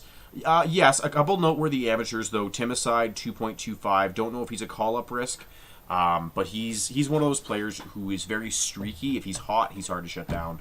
If he's not, he's one of the easier guys to shut down in the league. So hopefully he can find some chemistry. Mr. Happy 1, coming in on a 2-season, $1 million contract as an amateur. Really nice guy. Nothing but nice things to say about the dude. And that's probably about where he should be paid. Definitely. Now, to me, a sleeper pick here that I slept on and I shouldn't have, just being not sleeping through the bidding and being overtired. I missed it. I slept on it, and they wanted $2 million is Penguins fan. This guy probably should be more like a $6-7 million player. Yeah, for sure. But everyone has those slip ups, right? Definitely. And thank God they do. Yeah, exactly. Well, and otherwise we're all paying $6-7 million for everyone, right? Exactly. So good job on them to sneak that one in there. All right, so we're moving on to the next team, and I want to preface before we really get into this, guys. This horse has been beaten. Okay, so let's try and tone it down a little bit. I'm going to touch on it very lightly. So Gingy, the GM, Mr. Ratchet, the owner, coming in, bringing in Murbain, a $6.5 million goalie. Now, ouch! Yeah, that's an expensive contract. Now, Murbain. At least it's not a 2-season. Correct. If I was Murbain and someone offered me a 2-season contract at that rate, I would say go away, unless you're paying me. Literally that amount of money. But exactly. Yeah. So no, Murbain's one of the nicest guys, and everyone's come to his defense over the last few days. A really good pickup as an AGM. Obviously not a threat to be called up at that price as a goalie. It's unheard of for goaltending prices, but a really nice guy and will help these newer ownership and management groups get through what they have to try and keep everyone active and involved. Their team does I shouldn't say look. Their team is being expected to falter early, just because of the talk surrounding Murbain's issues. We'll see. I mean, yeah, and I think they can work with that though. I think if they do a good job, get that team working a good system, they could really build. Yeah, they could be fine and surprise some teams and come back and say, you know what? Who cares? We spent 6.5 on this goalie. He's fantastic, and we built around him anyway. But exactly. Big noteworthy. I don't have a lot of notables. Nate the Trit. An interesting pickup. Again, yeah, 2.75 though. I didn't see him going that high again this year, but definitely a solid center. Agreed. Actually, I have a bit of a side note question for you. When did they start releasing the bids, like the list of the bids and who bid on who? I believe that started up in the ANN a couple seasons ago, and it's now starting to come down here. Because I'd never seen it before, but I just saw it. I mean, it doesn't help anyway. Never released after bidding's done. Oh, of course. But I'd never seen that before. Maybe I was just kind of blind to it, but it is noteworthy. The ECHL logos were all wrong. So I was the fuel. So if you're yelling at the fuel about a bid or yelling at me, that's the swap. Yeah, exactly. But again, nothing crazy here. They're gonna have to work hard to try and get this team working together really well, or try and ship out some pieces and see what they can do. They are now saddled with that $6.5 million contract. Murbain cannot be waived. He cannot be treated as the AGM. So this is where they're at. But yeah, that's about all. And they're happy with that bid. So they're obviously very, very proud to have him at 6. Exactly. So I expect big things from Murbain, though. He never does seem to falter. He doesn't seem to not come in and give the best show he possibly can. Exactly. What a salary. Yeah. But moving on to me, man, Toledo Walleyes here. Ronick is the owner as well, a part of that Sea Dogs team last year, having Quick Finger as the GM, no AGM locked in as of yet. They did a very average bidding, in my opinion, with very low bids, nothing too crazy. The highest being at 4.25 on JBF41, which I got to say is a smart pickup. He's a very solid left defender, very, very hard to get by, very stay at home. And the hitman hard at lefty at 3.25 as well, providing he can log into his game this year. That's the big one, right? Yeah, it could be a smart pickup. Besides that, I got nothing really more to point out as I want to pop. Yeah, I mean, there's nothing huge standout here. I think Ronick first season owning, I believe first season GMing for Quickfinger as well. look at a repeat success from the Q and the W last season. I don't know that they've built the world's strongest team, but prove me wrong. Exactly. But I have nothing else here to say about them. I hope the best for them. Let's move on to your Oilers, buddy. Yeah, the Tulsa Oilers. Or sorry, Toulouse Oilers, my bad. With TFBM Legits, Neposh Patrick, and now Dalton Radford, really smart pick as an He AGM. just called up. I'm sorry? He was just called up yesterday or today off the TC.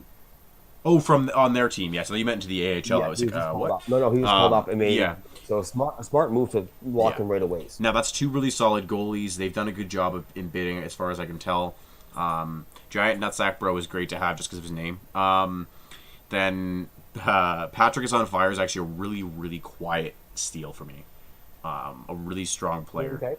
At 500K. Same thing with a little bit less on the low end, but Mr. Lochicho, a really solid centerman, and I believe the two of them, Patrick and Mr., have played together a fair amount, so I can imagine them being on a line. They got a couple noteworthy guys here. The big one being obviously Seahawk at 5.25, spending a lot of their money on him. Definitely. I do want to give one shout to Nietzsche. He's a local homeboy here with me in my hometown, going at 1 million, but he's a veteran, so he is that call-up risk. So I'm just kind of curious to see if he stays or does he get swiped to the AHL. He had a great year last year. Exactly. Besides that, though, I got nothing, buddy. Why don't you take us on to the Utah Grizzlies with what we are now forever going to call the Hitchcock and Selly team because they don't like it. We have Sue here coming back as owner with Rat as a GM returning. Their AGM they've locked in is Flyers Sap, a goaltender, a veteran. Good luck at $1 million 2-season contract return. Not overly expensive for a goaltender. They have him locked also as well. Like I said, that 2 seasons. So they probably plan on returning with him next year as AGM as well. This team's looking to be a little more rounded and better off than they were last year. It looks like they're already recovered greatly from their rough, shaky first season in the ECHL. With the highest bid, though, going to Mark something, 78 at 6.5 million prospects. So something there, hopefully, that they were trying to build around, and he's going to be their Crosby or their Lemieux or whatever you want to call it. Now, there's some noteworthy things. You notice Marc Pitre and Jacques Pitre. That's true. I don't think that's a coincidence. I think those are brothers, cousins, father, son, whatever Most the combo likely is. They're related in some way. Yeah, exactly. Yeah, so, I mean, if Mark is good, maybe so is Jacques. We'll see. Exactly. And 500K 2-season return, that one as well is huge. I noticed they locked in the left D at 2 and not the winger, which is smart considering the salary. Yes. Now, with Flyers app as their AGM, $1 million 2-season veteran, probably a good idea to get him staying down if you want him to be your starter or your backup and not lose him to the AHL. Definitely. That's all I have for these guys. I'm going to take us right in. If you have anything else for these guys or no? Nope. You can take us over to the Wheeling Nailers. I'm going to go over the Wheeling Nails here to Kyle HB as the owner. Helix Tex is GM and locking in as well as I'm Out Moms at AGM. A good Smart lock move, being an smart amateur. Very smart move. And a 1.75, it's a steal. This way he does not go up. This guy could be a game changer, providing he has the right line mates. And I'm pretty sure being AGM, he's going to pick his line as he feels fits. And it's going to be a good year for him this year. He's going to show why that lock was smart. Yeah, now a couple noteworthy call-up risks. Hellhound, 500K amateur on defense. EQ Donkey, another one of those guys. Brink at 1.75 is a risk for a call-up. They have a few different guys here who could be call-up risks, right? But Exactly. But yeah, we'll see how it goes. They seem to have a pretty solid team, and we're looking for a good rivalry this season.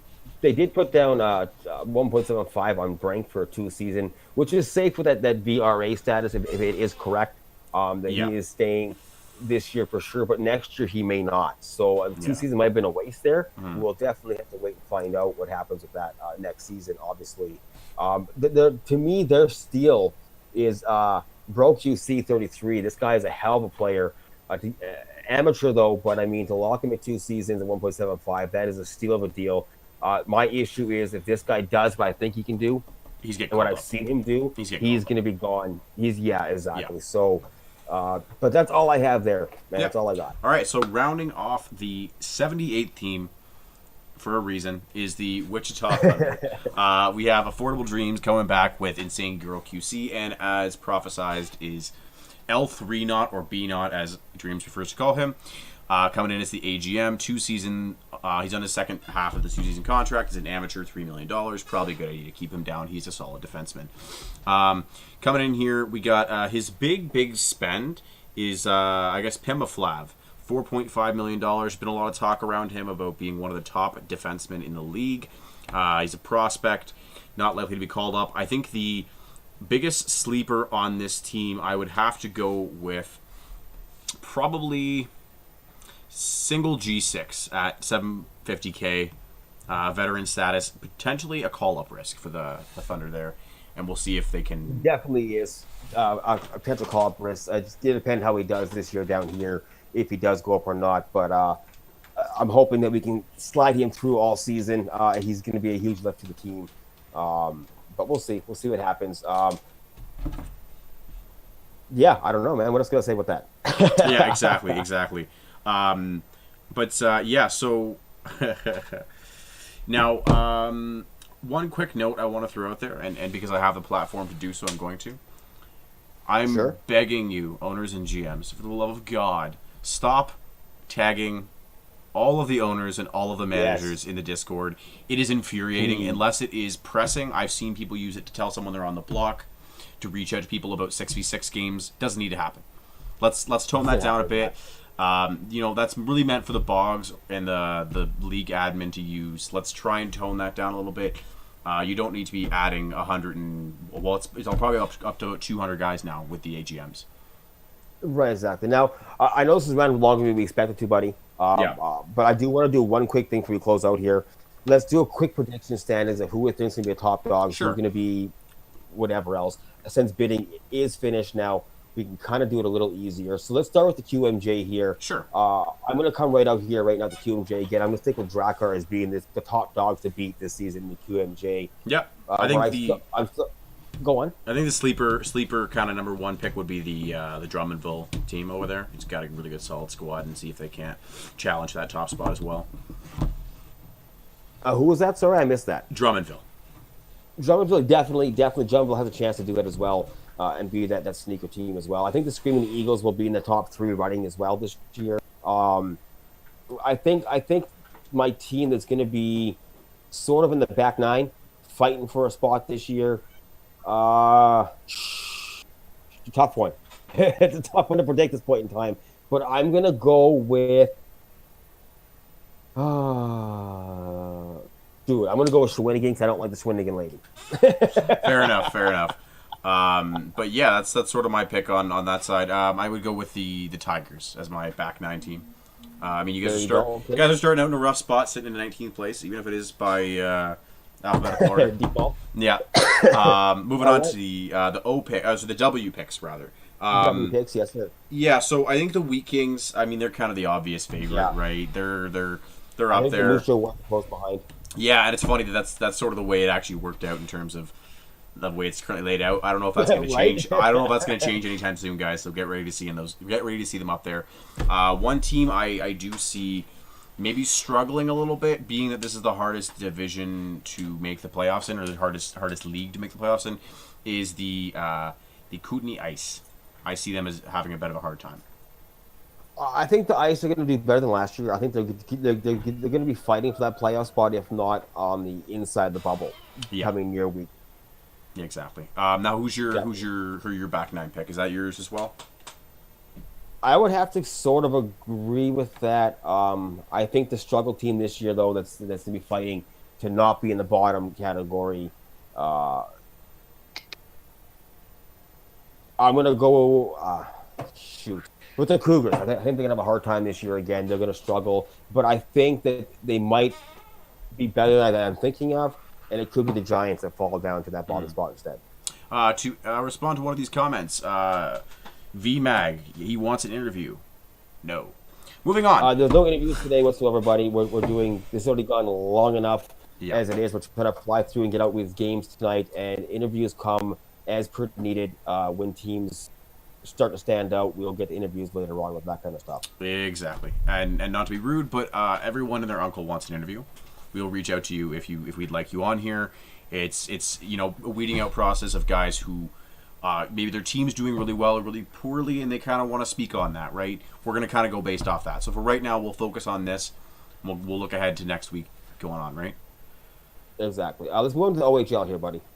For sure. So in the OHL, I think the big front runners here, and they're hard to really argue against, is the Steelheads. Yeah, it's hard to argue that they won't be a top dog this year. They always seem to wow and seem to always make that playoff spot and wow in the playoffs. Last year was a bit rocky, but this year I think they're going to come on strong, like we know Jake Hoffman. Yeah, for sure. He's always made the playoffs building his teams, and he's always built them quite competitive. So I mean, He always has. Yeah. Always is that. exactly. The Pete's are another big one to come in there and tear shit up a little Definitely. bit. Yeah, there's a couple good teams there. A team I see sort of struggling in my mind is the Owen Sound Attack. I don't know if I think they have all the pieces to really contend in there, but we'll see. I'm almost going to have to incline to agree with you on that one. Mhm. And I think possibly the Spitfires could fall in that category as well, depending on what the happens with the call-ups. call-ups. Yeah, Keegan's Yeah. gonna be a big loss if he goes. If they don't lose those call-ups, they'll be fine. If they do have to start losing guys, that's going to put them down in the bottom area. Agreed. But yeah, that's sort of our picks for the O, and then the final. To the last category here. All right, so I mean, I'm gonna put this out here, and it's got to be said: the Wings are my hands-on favorite. I mean, there's a lot of tough teams this year in the East HL, man. It's hard to even put my team first this year, even though I want to. I want to say we're going to do it. We're going to repeat. It's so hard to repeat and do something we did last season. That goes for both of us because we both fought tooth and nail for that last final first place in week 8 there. So I'm not going to be overconfident and say that it's us. I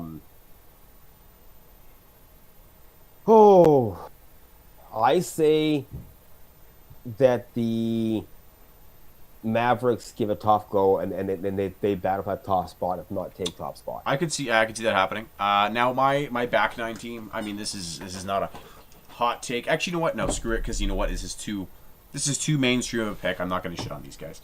I'm gonna switch off and pick a different team. I think it's gonna not necessarily miss the playoffs, but struggle to be in that contender status to get home ice advantage, that sort of range. This is what I'm looking at, and it could go one way or the other. It's the Cyclones. Making a lot of trades already. I don't know if they can maintain chemistry. If they bid just to trade, maybe this is their roster for most of the rest of the season. I don't know. But I've seen teams who trade all of their team constantly, and just crumble. they don't tend to work out. There's no chemistry unless you're getting guys who play together, and it's dicey. For some reason, though, Canadian Bacon made it happen. So unless you're Canadian Bacon, I don't see it happening.